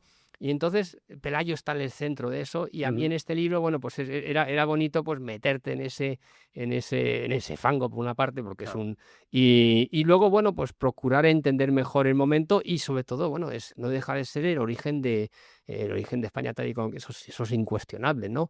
Pero bueno, era incuestionable antes, ¿no? Es que estoy pensando que, pues claro, Sánchez Albornoz, que es el mayor medievalista español que ha habido, bueno, tienes un libro sobre los orígenes del reino de Asturias, el reino de Asturias, los orígenes de la nación española, me parece que se titula. Y claro, a ti te suena, oye, eso es muy nacionalista español, ¿no? Y dices, pero coño, es que resulta que Claudio Sánchez de Albornoz, pues bueno, fue el presidente de la República en exilio durante un tiempo, que había más consenso con respecto a esos temas identitarios, ¿no? Azaña, yo creo que se considera un español al 100%. Es decir, los republicanos de izquierdas no tenían, mientras que hoy en día pues la deriva es un poco diferente, ¿no? Entonces, bueno, dentro de la trilogía que hice, pues esta era cogí 3 batallas y 3 momentos, ¿no? La primera, la madre de todas las batallas, la batalla de Covadonga, también muy cuestionada, etcétera, por lo que hemos dicho. En la siguiente, luego ya con Fernán González, pues era la batalla de Simancas. Se conoce menos, pero también fue un órdago, un momento en el que el mundo musulmán, bueno, es una gran batalla que de haberla ganado, o sea, realmente hubiese podido revocar este proceso de reconquista, y sobre todo me interesaba un poco lo que era el siglo X, que es el momento en el que Castilla empieza a desgajarse del reino de León, y qué es lo que tiene Castilla para convertirse en la locomotora de los reinos cristianos españoles, ¿no? Entonces, que yo creo que tiene esa mayor movilidad, claro. Es una época, hay que entenderlo, ¿no? Que estaban las aceifas cada verano, llegaba el buen tiempo, venían los musulmanes, y entonces tú te metías en los castillos, todo el mundo ahí, para eso están los castillos, esperabas hasta que pasaban, arrasaban las cosechas, cortaban 4 cabezas, violaban a 5 mujeres, se llevaban a 7 niños, o 200, lo que sean, y bueno, entonces, claro, era peligrosa la frontera entonces, ¿no? Y entonces ese territorio de frontera tenía una psicología, pues como los Estados Unidos, los territorios de frontera, pues son sitios peligrosos, pero al mismo tiempo cuando llegas, pues te dan como contrapartida, tienes más libertad, más dinamismo social. Entonces Castilla chupó mucho de eso, ¿no? Entonces, yo creo que, bueno, era un momento en el que me apetecía también entender, ¿no? que cómo funcionaba, que tenía esta Castilla, y cogí la figura de Fernán González, porque también me gusta estos estos personajes, pues bueno, como que por una parte suenan mucho, pero por otra parte tampoco sabes muy bien, ¿no? Fernán González, ahora por contra ahí sí que ya estamos en Pelaya y las 3 crónicas espinas, y punto pelota, ya las crees o no, eso ya cada cual llega a su conclusión. No, Fernán González sí que es puramente histórico, o sea, hay mucho, pero es más lo que es mucho cartulario, ¿no? Mucho fundación del monasterio, aquí estuvo doña Urraca de no sé qué, etcétera, ¿no? Pero bueno, no deja de ser, es un punto también todavía brumoso y sobre todo se asocia a una independencia de Castilla. No llegó nunca a independencia de Castilla, pero bueno, sí le dio una forma, ayudó a formar lo que va a ser el Reino de Castilla, ¿no? Y luego llegamos a Berenguera, que ya saltamos del siglo X. El Berenguera, pues por ejemplo, ya era en entorno a Arnaldo de Tolosa, otra gran batalla, y es una reina de estas escondidas en pleno día, ¿no? Que es una reina que sobre el papel reina un día, pero claro, a mí es que sí me llama mucha atención, porque ya sabéis que los sobrenombres de los reyes son muy cabrones, ¿eh? Siempre es Alfonso el Casto, pues porque era gay, Sancho el Craso porque era gordo, Juana la Temeraria, Juana la Loca, Urraca la Temeraria, ¿no? Siempre te busca. Y esta tía llamaban Berenguera Grande. Tío, qué cosa más rara. Tenía que llamarla Berenguera la efímera, Berenguera. Y no, y claro, es una. O sea, ella se vio obligada a abdicar. Claro, es la madre de Fernando el Santo, pero claro, menuda madre, ¿eh? O sea, quiere decir que cuando Fernandito estaba ahí peleando y reconquistando en toda Andalucía, pues quien le daba la pasta era Berenguera, y es un personaje muy, muy peculiar. Entonces, ella es la artífice de la unión entre Castilla y León, que se conoce mucho más que la unión se conoce mucho menos, perdón, que la unión entre la corona de Aragón y la corona de Castilla. Se la conocemos mucho, pero la otra unión, pero que sigue siendo muy importante. Y entonces la unión se pudo haber hecho por ella, es ella la que va a triunfar, y el otro pendiente es Alfonso IX de León, ¿vale? Que realmente tiene más derechos que Berenguera a la corona castellana, pero bueno, Berenguera hace una jugada bastante peculiar, pero claro, la importancia es absoluta, porque si la unión se lleva a hacer en la figura de Alfonso IX, que era leonesista al 100%, entonces el reino se hubiese llamado Reino de León y Castilla, porque Castilla viene detrás. Entonces es Berenguera, que es súper castellanista, que está detrás, va a conseguir que su hijo haga esta unión, y a partir de eso va a ser el reino de Castilla y León, lo pone por delante, porque claro, es que eso es, que ya sabes que la segunda parte del término se olvida. Entonces, si digas el reino de León y Castilla, acabaría siendo el reino de la corona de León, y hablaríamos leonés, sino Castilla. Entonces, todo eso, y luego como era una mujer muy... ya era la nieta de Leonor de Aquitania, ¿no? Su madre era Leonor de Plantagenet, que se casa con Alfonso VIII, y ella Leonor de Aquitania, os he visto su tumba, está ella leyendo un libro, o sea, una persona tremendamente culta, ¿no? Y en su corte, pues de hecho, viene los trovadores occitanos, que era una cultura muy potente, la cultura occitana de aquella época, ¿no? Y ella tenía mucha conciencia de ello, y tenía mucha conciencia, como mujer inteligente que era, de que no basta con ganar los partidos, hay que contar que las has ganado y contarlo a tu manera, ¿no? Que no se te escape el relato.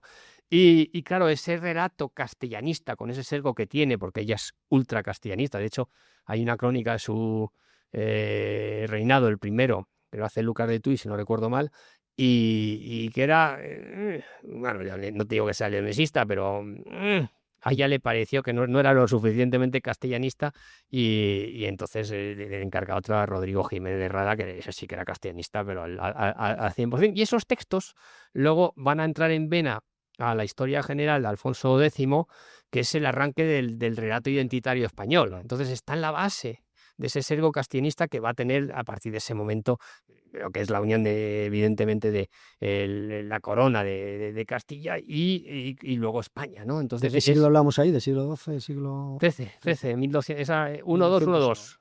Nada de Tolosa, porque es la batalla, como me fijé entre batallas y tal, en ese entorno, ¿no? Es su padre, es el padre de Berenguera el que está ahí, que luego se va a morir inmediatamente, es un momento pero vamos, principios del 13 y claro, yo siempre digo, al principio la gente dice, joder, digo, es la reina más importante de España después de Isabel la Católica. Isabel la Católica no he puesto ser, ¿no? Pero bueno, ahí la gracia es que me gustaba porque era un personaje no se conocía realmente, ¿no? Y es una reina que está escondida en pleno día porque está ahí, porque se conoce mucho más a Juana Loca, perdón, Juana de Castilla. Ahora hoy queda muy mal decirlo de la Loca. A Urraca la Temeraria y tal. Y ella estaba ahí y claro, una tía que se llama Berenguera Grande es por algo, ¿no?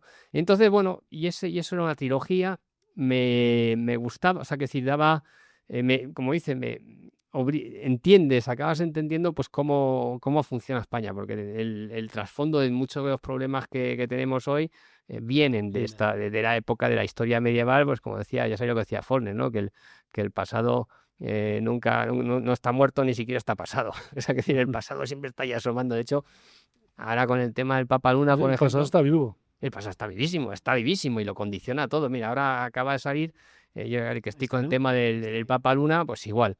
De repente, hace nada, León XIV empieza a abrir la boquita y aparece la administración americana y le amenaza con volver a repetir un papado de Aviñón. Entonces todo me dice, hostia, ¿qué es? Pues es esto. Entonces es gracioso, a mí yo me descojonaba porque es una referencia, es un momento en el que de hecho, Benedicto XIII va a tener un conflicto con el reino de Francia y lo van a asediar y prácticamente entonces el poder civil, entonces le están diciendo, cuidadito que como te pongas farruco, tío, que en un momento dado te podemos hasta quitar de en medio, ¿no? Yo creo que Dios, o sea, no sé exactamente qué iba detrás. Pero bueno, fíjate el tío, o sea, una referencia, unas cuestiones de esto del siglo XIV. Y nada, y eso es igual, pues aquí estos tipos de personajes que a mí me gustan porque tienen nombre, pues Pelayo, Fernán González, Berenguer, pero al mismo tiempo no los conoces mucho en profundidad, pues el Papa Luna era un poco igual, ¿no? Ahí a mí me llamaba la atención, yo me empecé a interesar, esto fue en el año 2000 y como me gustan los sucesos, y esto era que leí, yo creo que esto lo sacó la noticia el Heraldo de Aragón y luego esto salió en Prensa Nacional, El Mundo, El País, pero llegó hasta, no sé si en New York, el New York Times, el Washington Post, así que sí, tuvo una repercusión. Entonces decían eso, que se había robado un cráneo de un papa del siglo XIV y entonces habían enviado una carta de rescate, ¿no? Pidiendo su rescate con 1 millón de pesetas, algo así. Y la carta en plan, pero bueno, esto parece novela de Agatha Christie, ¿no? Con letras de estas de periódico recortado, de una manera súper cutre, con faltas de ortografía y tal. Y bueno, al final resulta que eran unos chavales ahí de Sabiñán, que era donde estaba el tal. Pero bueno, a mí me llamó la atención, ¿no? Entonces, bueno, empecé a mí me sonaba venir que un poquito, pero bueno, ya empecé me entró en mi radar, ¿no?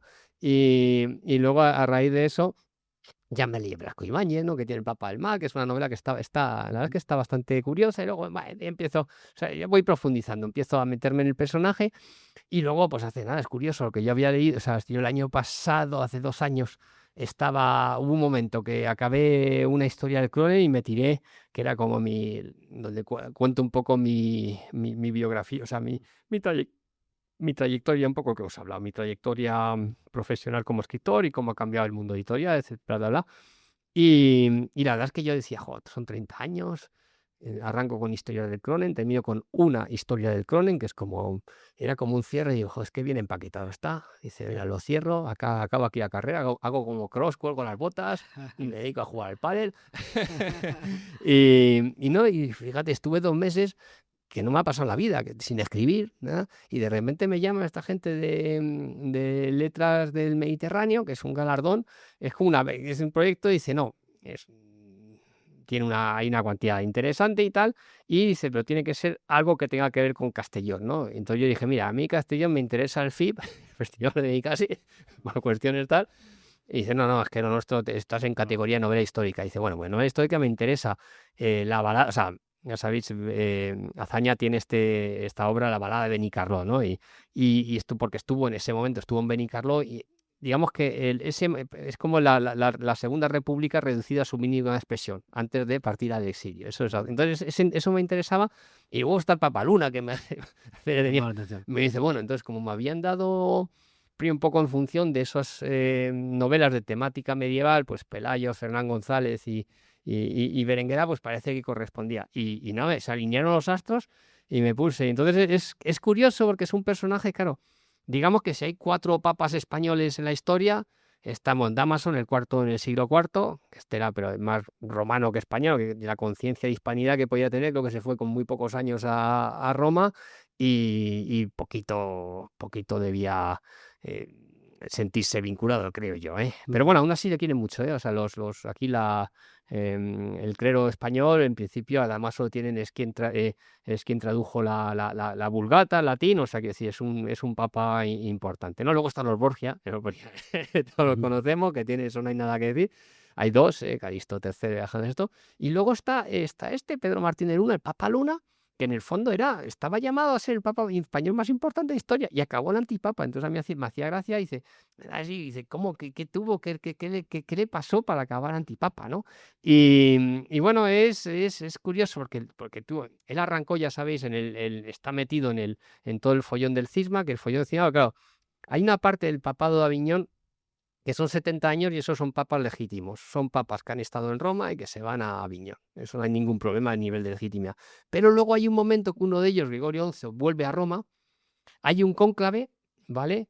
Y ahí sale Urbano VI. Hasta ahí todo bien. Lo que pasa es que 2 meses después, los mismos cardenales que ese cónclave dicen, no, ese cónclave no vale porque hubo mucha violencia y el de verdad, nosotros los mismos, entre ellos él, que estaba en aquel momento llamaba el cardenal de Aragón, que era Pedro Martínez de Luna, decidimos que el Papa es Clemente VII. Entonces, claro, todas las cortes alucinando, pero bueno, ¿qué hacemos, tío? Aquí nos dicen uno, Urbano VI por una parte dice, soy yo el Papa, Clemente VII soy yo, empieza una guerra diplomática y tal. Entonces está metido de todo ese circo, ¿no? Y digamos que hay un momento, se marcan al principio una guerra en Italia, más o menos entre ellos no lo consiguen y se dividen. Hay unos que vuelven los franceses, porque prácticamente son mayoría francesa, vuelven a Aviñón y ahí y los otros se quedan en Roma, ¿no? Y entonces las cortes, la cristiandad, lo que se llama entonces Europa, se divide y se va a escindir pues un poco como un siglo y poco más tarde con Lutero, ¿no? De tal manera que los futuros protestantes, curiosamente, van a apoyar al Papa de Roma y los futuros católicos van a apoyar al Papa de Aviñón, ¿vale? Entonces, bueno, a nuestro amigo el Papa Luna le toca, digamos que va a suceder a Clemente VII, va a ser el último Papa de la obediencia importante. Luego hay alguno, veamos, a efectos prácticos, ¿no?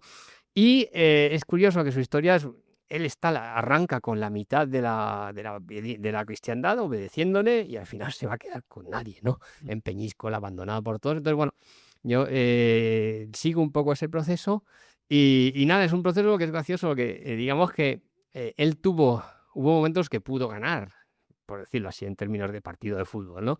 El primer momento ahí va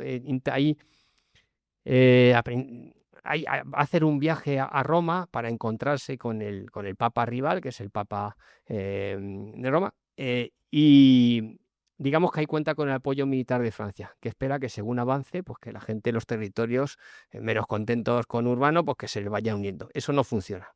Entonces ahí fracasa. Pero luego hay otro momento que se muere el otro Papa. Y ya el tío dice, hostia, ya... No, ¿qué cojones se muere? Perdón. Abdica. Digo yo, que es ya la hostia. Dice, entonces el tío ya está, ya soy yo, tío, ya solo, ya no hay... Y entonces ahí se la juegan los cardenales que se juntan en Constanza y en vez de reafirmarle van a decir, mira, tío, ni uno ni otro. Vamos a montar un tercer papa que es Martín V y a partir de ahí, y que es el que va a quedar, ¿eh? La iglesia se reunifica y en ese momento es un momento muy brillante del Papa Luna, que era jurista, que realmente estaba ultra preparado, que era un tío muy, muy, muy competente y con unos principios muy sólidos y además un santo varón, o sea, que realmente tenía todo para ser para ser un buen papa, ¿no? Y allí es un momento, y además como es muy jurista, pues lanza este argumento que no se ha refutado hasta hoy, ¿no? Y que es muy brillante, porque dice, vale, de acuerdo, ustedes señores que acaban de elegir aquí a Martín V, está claro que para ustedes aquí hay 2 papas dudosos, ¿no? Tanto el Papa de Aviñón y el de Roma. Sí, evidentemente, dudosos. Pues si ellos son dudosos, todos los cardenales que han nombrado son también dudosos, es decir, vosotros. Bueno, sí, vale. Y estamos de acuerdo en que el último Papa incuestionado incuestionable es Gregorio XI, es el que se muere en Roma en 1338, este es el donde arranca el cisma. Y dice, vale. Dice, bueno, pues de todos los cardenales que nombró Gregorio XI, cardenales absolutamente incuestionables, solo queda uno vivo. Soy yo. El único cónclave legítimo que se puede montar es a través mío. Y entonces, gracias a eso ya sí que hay a partir de eso una especie de línea sucesoria de papas, herederos del Papa Luna, que consideran que ellos son la auténtica iglesia y que a partir de Martín V son todo antipapas y eso, evidentemente, eso ya entraríamos en un mundo un poco a lo Javier Sierra, ¿sabes? Ese tipo de línea, ¿no? Pero bueno, entonces, aferrándose a ese argumento, él nunca, todos le dieron la matraca para que abdicara, el tío se mantuvo en sus 13, que además tiene la gracia de que esa expresión de seguir en sus 13, de Benedicto XIII, viene eso, ¿no? Y entonces, bueno, pues es otro de estos personajes que a mí me gustan, muy españoles también, y que joder, que fue muy importante. De aquella época estaba el rey, bueno, imagínate, en plena guerra de los 100 años, ¿no? Que era la guerra mundial de entonces, estaba el Papa, estaba el rey de Francia, el rey de Inglaterra y estaba el Papa, y bueno, había 2 papas, vale, 4, vamos a decir, quiero decir, de los 4 tíos que cortaban el bacalao y que estaban en pleno, más importantes de aquella época, joder, pues este era un español, ¿no? Y no lo tenemos localizado, o sea, sí, si vas a Peñíscola te suena, el castillo está muy bien, el Papa Luna, la tisana del Papa Luna, este tipo de cosas un poco folclóricas, pero bueno, que era un tío. Entonces, bueno, a mí siempre la línea que yo tengo histórica es una línea muy realista, muy... En el fondo no ficción, es que novelizo, o sea, que si Coco retoco, hay elementos, aquí trabajo a partir del sobrino, hay una serie de cuestiones, pero el andamiaje es novelesco, pero procuro tocar lo menos posible, ¿no? Y bueno, siempre tengo la ambición de que quien lea mis novelas, pues vas a descubrir quién es el Papa Luna y vas a saber todo lo que se puede saber sobre... Porque lo que nos has contado es un resumen, digamos, Sí, de este no, luego libro, ¿no? está, claro, cómo lo cuento, está el sobrino, está no sé qué, hay toda una serie de elementos, pero lo que es la historia, y mis novelas tienen un poco esa faceta y esa voluntad divulgativa, siempre dentro de, sin pretender, o sea, decíamos este artículo del País que me sacaron diciendo que cuidado, ojo con los novelistas, y digo, coño, los novelistas cumplen un rol que a veces es que, claro, si tú, primero son evidentemente, y así, por eso Berenguela, el mejor libro de Saúl Martínez, es la Biblia, o sea, son 2.500 páginas. O sea, en fin, si quieres, evidentemente son lo mejor. Si quieres auténtica rigor científico, histórico, léete ese libro, ¿no? Pero claro, nosotros lo hacemos más ameno, por una parte, y luego hay otra cuestión, es que a veces...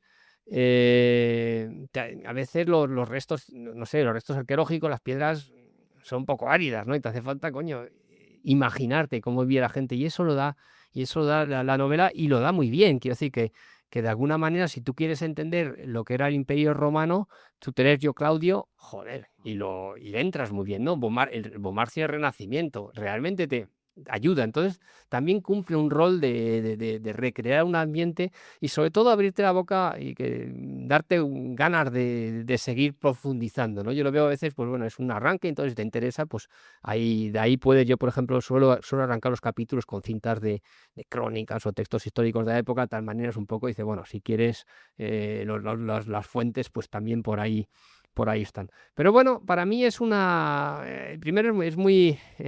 me produce un gran placer intelectual el salir, el descubrir nuevos universos, ¿no?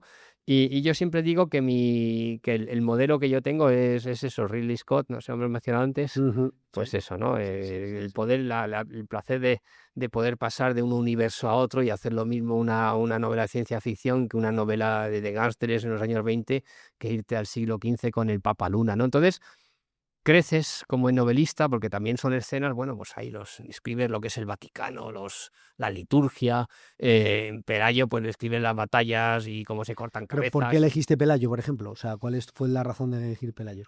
Pues buscando, en ese caso, el arranque de los orígenes de España. En el caso de Pelayo se estaba buscando pues por eso Caín conquistado imposible en 1492, 1932, el arranque de los 3 Sí. pilares de la Reconquista.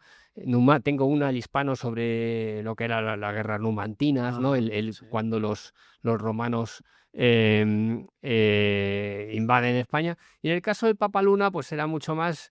Es que tenía Peñísquez, como yo pasaba por ahí, pues me hacía, digo, bueno, ¿quién es? O sea, la verdad es que casi Ya. hubo aquella No, historia con este el robo personaje. y tal, pero al final digo, bueno, empieza a decir, es que te suenan, pero no. Entonces ahí luego está algunas tienen más una intención didáctica, pedagógica, si quieres, divulgativa, que luego al final tienen todas, pero en este caso, Pelayo sí que iba más a la controversia. Dice, bueno, ¿qué cojones pasa con Pelayo?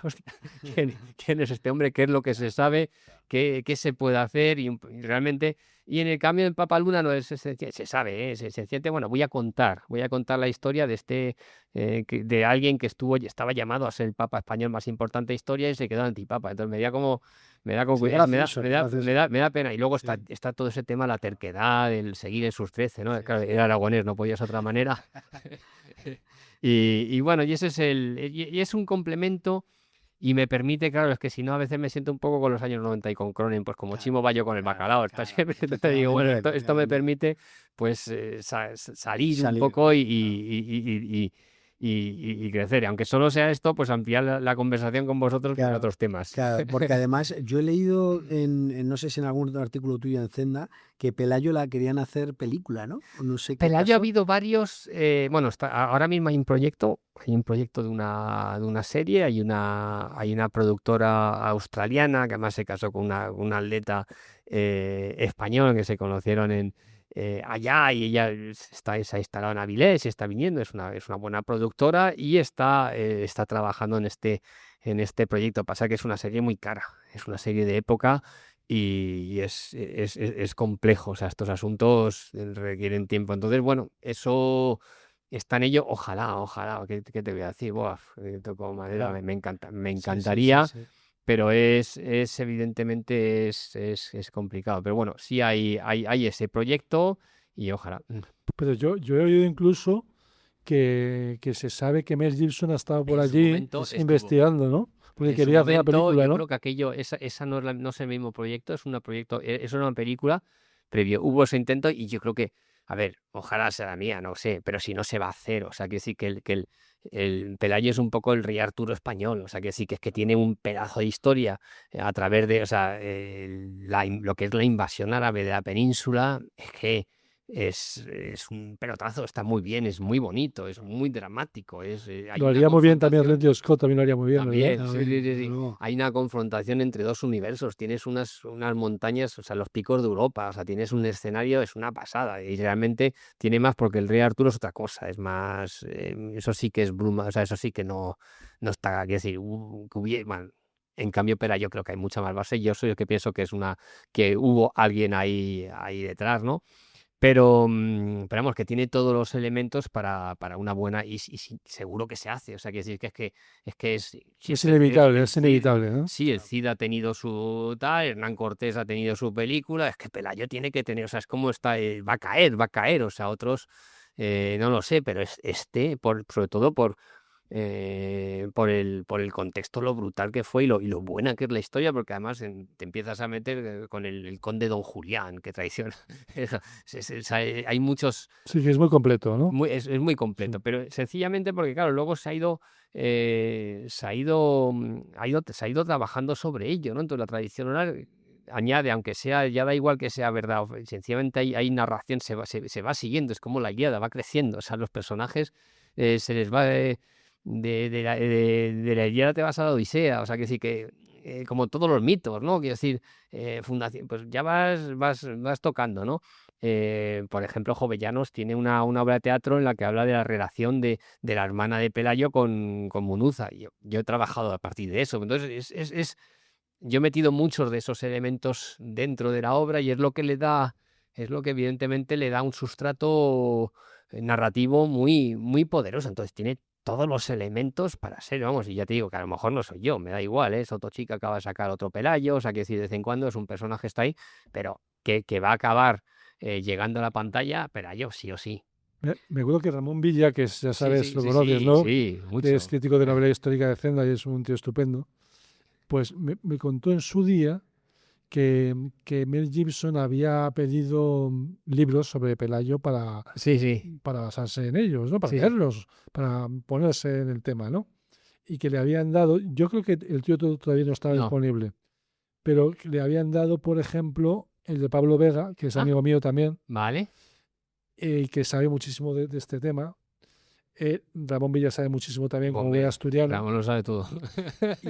Y yo luego puedo hablar también de otro escritor, no sé si llegaste a conocerlo, José Luis Solizola, que Sí. hizo una novela sobre Pelayo, no sé si la leíste. No la conozco. Pues es muy interesante, La conozco de creo que nombre, es del vamos. año 2000 y pico. Ujú. Sí, sí. Yo estuve en la presentación en Planeta de ese libro y me acuerdo de una cosa que decía Olaizola, porque él también había escrito una novela sobre el Cid. Bueno, había escrito varios libros sobre el Sí, Cid.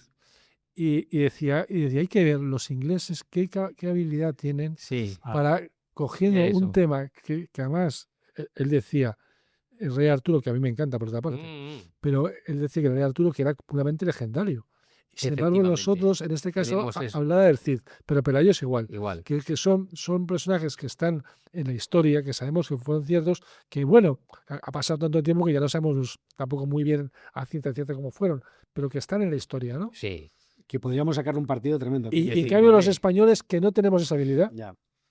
pues eso nos quejamos mucho porque yo no sé si somos el mejor país del mundo, pero que tenemos, tampoco será, pero una de las mejores historias del mundo, eso te lo puedo asegurar. yo creo que nos movemos Y mejor en la realidad, o sea, hacemos mejor las posiblemente, cosas sí, y las contamos mal. sí, Vamos, posiblemente. No, no, eso- no, no es desacertado, pero sí que es verdad que a nivel de ambientación, las producciones británicas, joder, a nivel de época son muy buenas, hay muchas cosas. Y bueno, normal que tiren para casa, ¿no? Pero yo siempre pienso, yo he escrito otra novela sobre Gonzalo Guerrero. Entonces digo, joder, es un John Smith a la española y mucho mejor, porque John Smith y Pocahontas, bueno, pero es que este tío, o sea, estuvo 20 años en Italia con el Gran Capitán, naufraga, llega al Yucatán. Ahí lo captura una tribu de mayas. El primero es un esclavo, luego se dan cuenta de que algo sabe de la guerra y oye, le empieza a hacer y acaba siendo gran general de los mayas y acaba luchando contra los españoles y en un momento lo encuentran muerto ahí y alucinan. Dice, este tío, pero fíjate, mírale, con barba, pero está tatuado, está con no sé qué quieres. Bueno, tiene un pedazo y no le otro más. Lo poco, por poner un ejemplo, que sí que está Pizarro, Cortés, etcétera, en ejemplo que los tienes de todos los sentidos ideológicos, ¿sabes? Lo puedes tener colonialistas, lo puedes tener anticolonialistas, puedes coger a las casas si te interesa, la controversia de Valladolid, o coger un explorador como Cabeza de Vaca, que se recorre, no sé si son 13.000 kilómetros a pie desde de costa a costa, de la costa este a la costa oeste, y baja hasta México a pie. Y como iba naufragó en Florida, y como debía tener, yo entiendo que como debía tener conocimientos como cirujano, no cirujano, pero vamos, estando en el ejército, pues saber 4 cositas, le basta para curar a 4 tipos y eso le da fama y al final, bueno, apareció como un chamán, apareció con 2000 hombres y mujeres que lo seguían por ahí y llegó como Cristo, o sea, quiero decir, seguido, y entonces este tío es acojonante porque tú dices, bueno, se vuelve a España y digo, joder, pues ya se queda tranquilito, tío, cultivando su jardín y contándole a sus nietos pues no, coge un barco y se va para Argentina, para el Río de la Plata y es una cosa que sí que hay historias de estas salvajes, pero la de Pelayo también es salvaje y no sabemos sacarle partido a todo lo que tenemos. Pero otra cosa que también pienso es que últimamente nos hemos puesto bastante a ese nivel de los ingleses o incluso mayor los novelistas históricos, los historiadores. Sí. O sea, ahora ya Hay es un boom. distinto. O sea, ha hay cambiado muchos la cosa. españoles. Pero Ha cambiado. en la literatura. En la literatura, Los novelistas, efectivamente. sí, hay un Hay auge. muchos escritores españoles auge que de la están novela teniendo mucho histórica. éxito en todo esto. Hay una auge de la O sea, novela esto ha cambiado. histórica incuestionable, que además funciona muy bien, hay jornadas por todas partes. O sea, está claro que la novela histórica está viviendo uno de sus mejores momentos. Eso es incuestionable. Pero otra cosa es la producción de las películas. Claro, ya Cuesta, los ahí cuesta más, pero bueno, por una cuestión económica, cuestión de industria, pero bueno, tampoco es. Hay que encontrar las buenas películas, buenas historias. Entonces, las novelas, muchas y muy buenas, Y las películas, bueno, pues tienen que acabar llegando, pero no tantas. Alguna hay, estoy pensando una edición al Pérez Reverte, no tiene una por ahí por ahí, o sea, alguna histórica, Sí, bueno, sí, aparte de sí. atrás, o sea, él sí que La era triste, adaptado, sí. ¿no? Tiene la de... Sí, sí, No, sí. pero tú hablas de la Sí. de se llama Oro, ¿no? Sí, Se llama Oro, me Oro, ¿no? parece. Sí, Es- por ejemplo. Es una película sobre la conquista, ¿no? Efectivamente, Yo, sí. yo he visto alguna parte. Sí. Efectivamente, que se les ve en la selva, ¿no? Eso es. A los conquistadores, Sí, ¿no? sí. Me parece que se llama Oro, me Sí, parece. algo así. O sea, que eso la referencia era, pues la típica era la cólera de Aguirre con Klaus Kinski, o sea, ese tipo de cosas. Que Aguirre. no solíamos hacerlas, La ¿no? cólera de Dios, era Aguirre, la cólera de Dios. Sí. Luego hay una. ¿No hizo Carlos Saura? Hay una también. ¿El Dorado? Dorado, no hay una. El Dorado. Sí, que tampoco, pero nunca, siempre Es parece que falta dinero, yo creo, ¿no? sí, ¿No te parece? quizás. Entonces, es una cuestión ahí, Pero yo el creo Capitán del Artista está muy bien, por ejemplo. de Yo creo que está muy bien. de factura de imagen, o sea, está muy bien. Luego ha querido juntar muchas, si no recuerdo mal, muchas cosas, ¿sabes? Pero eso es otra Los cuestión. episodios, Es un ¿no? problema de. Claro. Eso ya es Efectivamente. cuestión de guión, ¿eh? Pero lo que es la producción, la ambientación histórica es muy buena. Y ahora con las series, con las plataformas y tal, no Pero sería es un que, buen momento. sí, para- pero justamente las series históricas son mucho más caras que una serie contemporánea. Entonces, por eso te digo, La de Isabel tuvo mucho éxito, ¿te la de acuerdas? Isabel funcionó muy bien, pero eso, por ejemplo, esos ya son series de las clásicas de televisión española, de eso, o sea, todavía, estoy hablando de las de plataforma y tal, son menos así. Es verdad que la televisión pública tiende cuando financia a tirar como debe ser también, o sea, a tirar este tipo, y Isabel estaba muy bien, la verdad es que tiene y se agradece, y la gente le saca pues este deleite, lo que decimos de la divulgación histórica, de aprender sobre momentos históricos que no todos, y bueno, que no muchas veces crees que los conoces y luego te das cuenta que sabes 4 cositas y que son más complejos de lo que piensas. Claro. Oye, José, ¿cuál es el libro que más has regalado? Con los míos, porque pero bueno, pero eso Aparte de los tuyos. pero por eso mismo, o sea, que Sí. es que no, como tengo quiero decir, que cada edición te dio 20, pues Claro. me paso la vida Claro, llevándolos a los sitios. Dices de un autor que no. que no seas tú. Joder, buena pregunta, porque no soy, o sea, no tengo un libro que digo, es Ya. que lo regalo a Ya, tal ya. gente, pero bueno, últimamente, Bueno, por en ejemplo, tu con mesita. Marzo me gusta, fíjate que es dura, ¿eh? Luego lo pienso también, esa novela hoy en día tampoco se podría publicar, ¿no? Pero, ¿Cuál has dicho, perdón? bueno, Bomarzo, Bomarzo. como Bomarzo histórica. creo que la publicó un profesor mío, que Sí, era sí. escritor, Antonio Prieto, que trabaja en Planeta, a lo mejor lo conoces. Sí, Y sí. creo que, si no recuerdo muy mal, me parece que no, que él fue el que estuvo, lo apoyó en Planeta para que lo publicaran, porque debía ser verdaderamente difícil. Pero es una Bueno, joya, ¿no? Sí, está muy.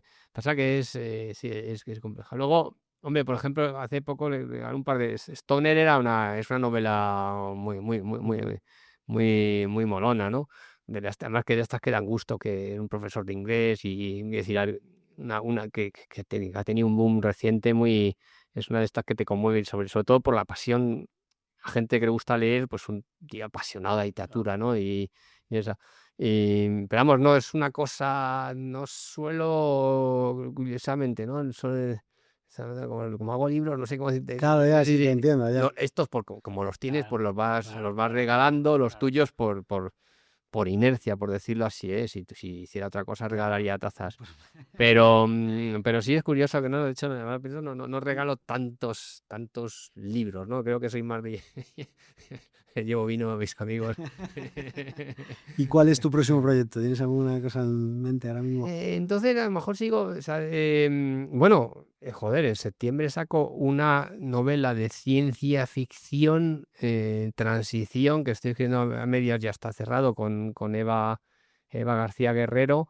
Y esto se rollo, que ya sabes cómo soy, es la otra línea, ¿eh? Tengo la realista, la histórica, luego está la ciencia ficción, que también tiene que ver, en el fondo, porque me gusta, es una ciencia ficción, pues a Black Mirror, ¿no? Como muy cercanita a nuestro, igual, de la misma manera que en Black Mirror reflexionas a través de la tecnología sobre la sociedad presente, ¿vale? Por este caso, a través de una tecnología nueva que es el intercambio de cuerpos, y hay una empresa que se llama YouFeeling que se dedica a comercializarlo. Entonces, tú tienes una semana, ¿sabes? Básicamente 2 personas que deciden intercambiar cuerpos y bueno, es un poco absurda, pero que sobre pretexto de eso, pues te permite jugar mucho, porque puedes intercambiar hombres y mujeres, y sentirte qué es lo que es. O sea, y claro, la empresa esta pues digamos que trabaja el concepto de empatía y dice que esa experiencia puede ser, pues por ejemplo, un violador, ¿no? Le metes una semana en el cuerpo de una mujer, pues va a aprender cosas y cuando vuelve, pues ya tiene una mayor sensibilidad para ciertos asuntos, ¿no?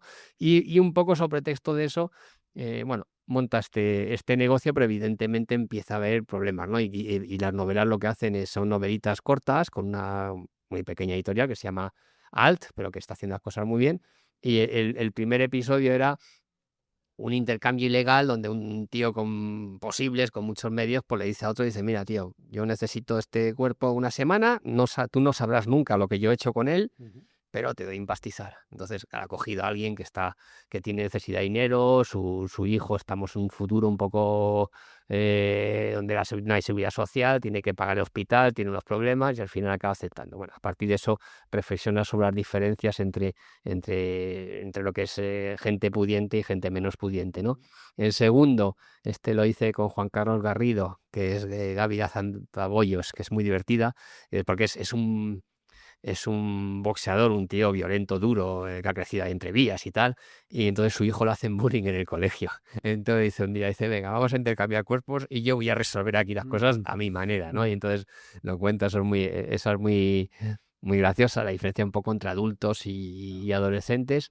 La tercera, esto era Paco Galván, El precio de la carne, y entonces era un hombre que come demasiado y su mujer está ya preocupada porque tiene un problema de sobrepeso y dice, mira, como es tan carnívoro, ya es vegana y tal, dice, mira, quiere que se meta en el cuerpo de un animal para pensando que cuando vuelva, pues eso de comer animales ya le costará más, ¿no? Y está bien porque es muy... O sea, al principio quieren que sea una gallina y dice, gallina, coña, tío, un gallo. Y entonces empieza a venir las gallinas diciendo, guapo, guapo, guapo. Y entonces de todo eso se convierte en rey del gallinero. Sí. Pero lo escribe muy bien y tiene un talento que yo no tengo, que es lo que ha conseguido Paco, es, joder, que te sientes, es como lo ha llamado salvaje, meterte en un ser animal Ya. y sentirte, y lo hace muy bien. Muy bien. Y luego la última, que es la que hacemos con Eva, y entonces Eva le ha dado una lectura muy, muy interesante, y es decir, bueno, ¿qué pasaría si las mujeres utilizan YouFeeding para meterse en los cuerpos de hombres de poder? Entonces, por ejemplo, el Papa empieza a tomar decisiones muy raras. Y empiezan a ocurrir cosas en esta línea. Y bueno, es una transición, sale en septiembre, la va a presentar en Celsius, en tal. Es una... Vamos, yo espero... a mí me parece muy buena. Realmente una novela... Bueno, la escribimos a 4 manos, pero o sea, ella ha traído... O sea, bueno, pues mira, hemos una partida de 60-40, pues lo que aporta el cuento, porque sí, hemos trabajado a 4 manos, Claro. pero bajo un argumento... Bueno, no sé si el argumento fue suyo. Sí. Y nada, muy, muy interesante. Pues, por ejemplo, eso también es que cambia, ¿no? Lo que decíamos de Ridley Scott, ir cambiando de universo, ir haciendo... Y son nuevos retos, ¿no? Y bueno, pues en ese tipo de cosas estoy. Muy bien. Pues nada, José Ángel, pues ¿quieres comentar alguna cosa? Sí, un tema que creo que es muy interesante y que Sí. sería bueno que lo comentáramos antes de que acabáramos. Sí. El de la inteligencia artificial, que tú has sí, tenido tus bueno. experiencias Sí. y que yo creo que para un escritor es muy interesante saber qué va a pasar con esto, ¿no? Sí, O qué está pasando ya, mejor dicho. por el momento, o sea, a mí es que me entró un editor que además está buscando catálogo, claro, ya con eso ya me sedujo, ¿no? Porque sabes que ahora mismo hay unos problemas que tenemos escritores que a ti te gustaría que todas tus obras estén, pero es imposible. O sea, los editores dicen que no podemos mantener librerías y el fondo del catálogo pues se va, hay que ser, yo no sé, sí. Yo estoy teniendo problemas para obras antiguas, ¿sabes? Por las que no, sí, con el sí se republica, pero otras... Y bueno, y él me ofrecía de repente, hostia, en 10, 12 idiomas, no recuerdo cuántos, y me pasa que es alguien que trabaja con inteligencia artificial, pues que van a hacerlo todos ahora. Quiero decir, los propios traductores están trabajando con inteligencia artificial. Entonces, él tiene un proceso donde tiene una serie de software, no sé qué, y luego tiene al frente, tiene un equipo de traductores. Lo que pasa es que pues tiene dos de alemán, dos de no sé qué, o sea, que decir... Y bueno, pues con esa herramienta, al final, el último que le da la criba fina es un humano, Pero bueno, está ya, y bueno, lo que pasa es que la idea está comprando muchos catálogos y quiere hacer un acopio de eso, y bueno, pues entonces, sobre texto de eso, de repente tuvimos un debate en Londres, pues por ejemplo, Víctor Ugarte bueno, tuvo que decir que era un debate, que ellos estaban a favor del trabajo humano y que había habido una queja de la Asociación de Traductores, ¿no? Entonces de repente te empiezas a meter en eso y bueno, te topas con él. Entonces, bueno, ese es uno de los ámbitos en los que me he topado. Luego, por otro lado, pues veo los escritores, ahí por ejemplo hay gente que ya está con manifiestos diciendo no utilizaré nunca la inteligencia artificial, etcétera, etcétera. O sea, hay como integristas en ese plan. Tiene muy mala prensa en el mundo cultural. Luego acabo de hablar con Ignacio del Valle y me dice, claro, está para el nivel de documentación, es que está todo el mundo a trabajar. Y es que es como decirle, o sea, no utilizar inteligencia artificial es como decir no utilizar internet. O sea, que es una cosa, una batalla perdida, que es como la música electrónica cuando arranca. Entonces, es una herramienta que está así, la vamos a utilizar todos.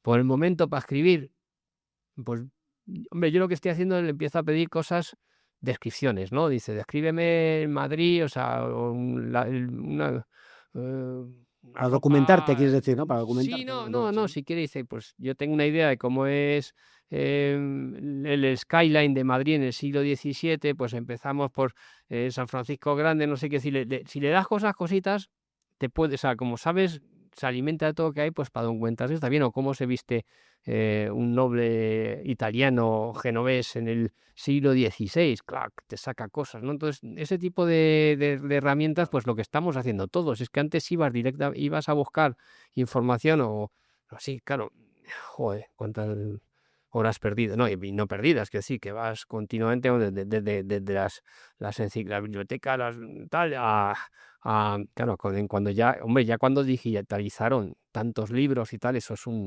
facilitaron un montón, porque hay muchos libros que están por ahí digitalizados, que tú los puedes consultar, pero bueno, el propio internet, ya lo sabéis, antes te metías en la página y ahora ya le preguntas a la IA correspondiente que te busque o sea, ya no lees, antes te leías un artículo, 4 o 5 artículos y extraías la información, ahora ya le pides que te busque esa información y que la saque, ¿no?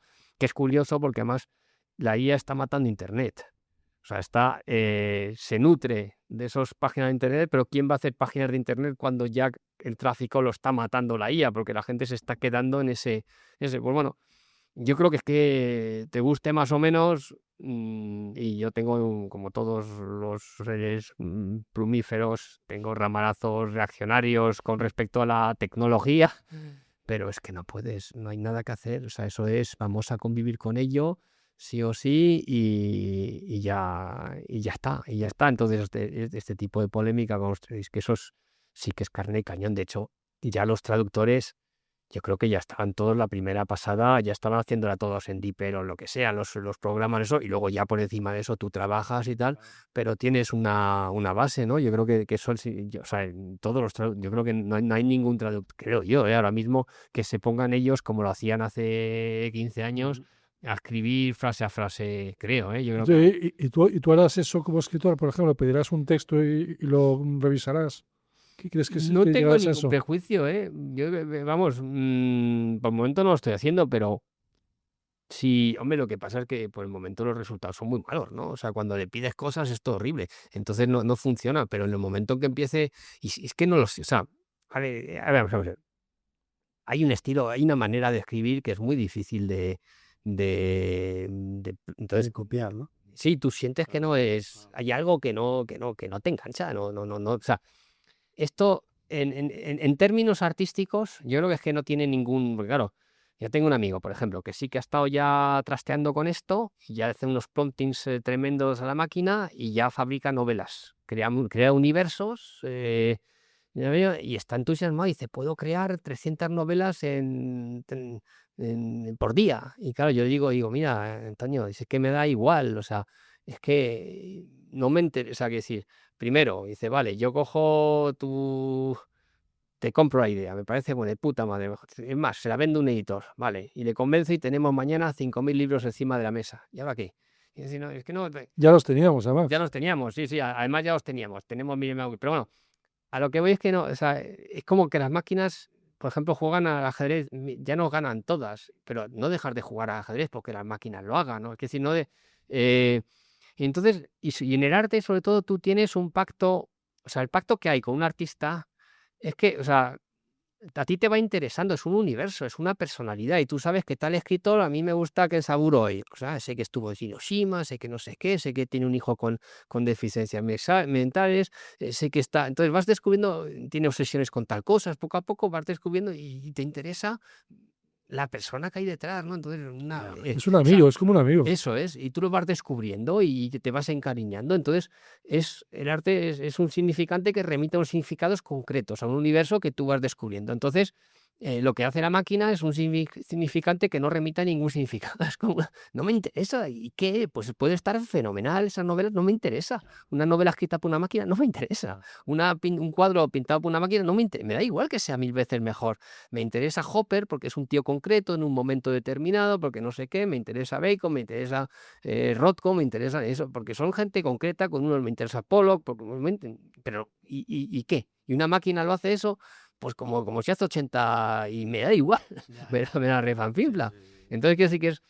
Ahora no, otra cosa es, por eso ya es cuando entra dentro de la cadena, o sea, no sé, estoy pensando, evidentemente los guiones son tan guiones de fórmulas, si al final te funciona y te las hacen, ¿para qué voy a pagar a un guionista si lo que quiero es pues ciertas, evidentemente, si hay una parte de producción cultural industrial, pues que será que las máquinas los giran, bueno, pues ¿qué se le va a hacer? Pero lo que es el arte, no seguirá existiendo ahí y al final tú buscas comunicarte con humanos, ¿no? Yo no sé, o sea, a mí las máquinas es como quieres follarte una tía o una máquina, una muñeca hinchable. Joder, yo creo que, vamos, la muñeca hinchable puede estar y puede ser, y la pueden mejorar mucho y serán, pero no deja de ser una muñeca hinchable. Entonces hay un momento que dices, bueno, creo que los humanos buscamos nuestros pares, buscamos nuestra... Entonces, hay una cosa ahí que también, o sea, el miedo puede ser. Luego, otra cosa es la cuestión laboral, que es diferente y que es muy dramática. Es decir, eso ya es otra cosa. Los taxis, ya sabemos que, bueno, fija, lo que pasa es que lo de Tesla, parece, yo es que he visto ahí un documental buenísimo sobre Elon Musk. Se ha puesto, o sea, los coches estos autopilotados, los sacó al mercado antes de que estuviese controlado el asunto. Vamos, ha habido muertes a punta para, había una cantidad de accidentes terribles que te ibas por ahí y de repente te hace una cosa. Claro, es que no sé qué tipo de inteligencia artificial llega, pero bueno, pues se confunde, pues de repente cree que, claro, la señal no es precisa y bueno, eso es muy, o sea, que decir, y ahí es dramático, claro, y va a ser dramático pues para todos los conductores, que ya habrá, pues eso, ya hay taxis estos en China, estos que te llevan sin conductores, etcétera, etcétera. Evidentemente va a tener un impacto, eso es inevitable, pero bueno, eso es, toda la tecnología tiene ese impacto y bueno, pues habrá que lidiar con ello y no sé, ¿Qué pasa? pero al final sí, hombre, yo soy los que pienso que una Bomber tenía razón, ¿eh? Pero bueno, y el viejo botijo dice, joder, ¿para qué tenéis? Si es que el botijo es la tecnología más perfecta que hay. Oye, yo cuando veía toda la vida jugando al tenis con el botijo ahí y con lo fresco que estaba ahí con 40 grados, era acojonante, y ves en la pista está Roland Garros con unas neveritas, digo, tío, si es que el viejo botijo era lo suyo, pero bueno, eso ya dicho lo cual. La tecnología está ahí, hay que lidiar con ella y bueno, haremos lo que podamos, pero lo que no puedes decir es, dice, nunca la tocaré. Y pues es que no, si la tocas tú, la va a tocar el de al lado. Y los escritores trabajaremos como hemos trabajado. Acuérdate con el ordenador al principio, decía, joder, que se iba a cambiar las novelas y que no sé qué. Y yo escribía a máquina. Es otro estilo, evidentemente. Pero bueno, sí ha cambiado ciertas cosas. No es lo mismo una novela escrita a máquina, pues tenías que pensar mucho la frase, porque como corregirlo era complicado, hacían más esfuerzos, es verdad. Bueno, lo otro, pues como puedes cambiar, pues a lo mejor hacen menos esfuerzos. Hay cosas que cambian, pero al final estamos todos trabajando con ordenadores, ¿no? Y acabaremos. Y está igual que todos hemos trabajado con y tal, y todos estamos con el puñetero móvil enganchados, y todos trabajaremos con inteligencia artificial, y todos escribimos con inteligencia artificial, y escribimos de todo con inteligencia artificial. Es que es inevitable. Luego ya te gustará más o menos. Yo lo que veo, por ejemplo, con la máquina de escribir, el ordenador, y supongo que esto, o sea, todo redunda en que haya más cantidad. O sea, se produce más. Sí. Con la máquina de escribir se produce más. Se Sí. producía más. Lo decía Umbral, si yo no hubiera tenido la máquina de escribir, yo no hubiera podido escribir tanto. Claro. Sí. Luego el ordenador, más todavía. Sí. Y supongo que con esto, más todavía. Bueno, Sí. o con internet incluso, más. Sí. Se produce más. Pues ahí, claro, más de cantidad y luego está la calidad, ¿no? Entonces lo que decimos, pero de hecho ya tenemos demasiadas. Es que el problema en nuestro caso, el problema con los libros, hay demasiados libros, todos lo sabemos. Y la cuestión es cómo regular esto, cómo puedo decir, porque no podemos consumir tantos libros. Y además el libro es que necesita tiempo, lo que dices, el tiempo que es que no se puede, que es el gran problema que ha tenido el libro, que necesita un tiempo. Claro, y tenemos actividades por las redes sociales, cronófagas al 100%. Entonces, si tú tienes que tirar, que escribir 600 WhatsApps al día y luego tienes que ver 2 episodios de tu serie favorita, que antes veías uno al fin de semana, pero ahora tienes que ver 2 por día, o hasta hace poco, porque es verdad que empieza a bajar y menos mal. Gente que leía, pues últimamente decía, eran un cuarto de hora antes de dormir, y eso los que leen, Claro, pues mucha gente ya deja. Y Entonces, algún podcast que otro. y algún podcast. Bueno, sí, vosotros también Claro. estáis en un sector, en los podcasts Muy sí que han Hay mucho, funcionado, claro. pero yo creo que porque todo lo que es auditivo te permite hacer otras cosas al mismo tiempo, mientras estás conduciendo, tenéis esa ventaja, pero luego Ya. el texto, ¿no? Y entonces estás compitiendo, es una cosa que requiere esfuerzo y tiempo. Es muy exigir a la gente esfuerzo y tiempo, y el día, wow. Entonces por eso los textos están sufriendo, ¿no? Entonces, bueno, que se puede, por eso es lo que decía yo a mi amigo, decía, a mí qué más me da, dice que puedes escribir 300, además me decía, no di el nombre del escritor, pero vamos, a fulanito se le va a acabar el chiringuito, dice, ahora ya, claro, porque estaba pensando en el típico escritor que tiene medios y que tiene capacidad de tener 3 o 4 negros para ayudarle a documentación, etcétera, etcétera. Genial, que yo toda vida que he querido, mi gran frustración es que no he podido tener negros, tío, si yo siempre he querido tener negros, estaría orgulloso de exhibir, dice, mira mi novela, lo sacaría aquí, mi negro, mi colega, tío, venga, vamos a dar unas cañas, coño, pero no tengo. Bueno, pero probablemente la inteligencia artificial puede dar ese Equivale un poco, hombre. A ver, cuando esté, o sea, poco a poco, sí, va a permitir que se reduzcan los tiempos, que los escritores, yo creo que las novelas tardaremos menos. Sí, eso sí. Pero bueno, Y con menos esfuerzo. y con menos esfuerzo. Entonces tendrás que, al final, la calidad es saber, o sea, al final tú tienes que saber, las frases tienes que ser, o sea, ser la capacidad, el criterio, ¿no? Y luego al final, pues es como los coches de Fórmula 1, tienes el coche y el piloto, pues estaremos todos, y lo mejor es, entonces seremos tú con tu inteligencia artificial, yo con mi inteligencia, cada uno con su procesador, y haremos textos, y pues a ti te queda mejor y a mí peor, o al revés. Y en eso estamos, ¿no? Pero bueno, ¿me gusta? Pues la verdad es que no. Si te soy sincero, yo ojalá no estuviera. Yo soy un hombre del 19 que me he encontrado en un siglo equivocado. Yo estaba tan contento en el romanticismo, y todavía había duelos y esas cosas. Y yo con Galdós, tío. O sea, quiero decir que ahí me sentía feliz. Pero ya pero en fin, es lo que nos ha tocado. Es lo que hay. Muy bien, pues nada, muchísimas gracias, José Ángel, por tu Venga, tiempo, un Pues gustazo. a vosotros. Un placer. Eduardo, un placer. Nada, muy, muy bien vuestro podcast. Y nada, pues seguiremos. Bienvenido. Hasta La probemos próxima. pronto. Gracias. Espero que te haya gustado el episodio de hoy. Si quieres ayudar a que el podcast siga creciendo, recuerda que puedes suscribirte en elaprendedor.com. También puedes recomendarlo en tu entorno, en las plataformas de podcast o en redes sociales. Si quieres contactar con el podcast, no dudes en comunicarte en hola@elaprendedor.com o en las redes sociales. Muchas gracias por estar por aquí y no te pierdas el próximo episodio.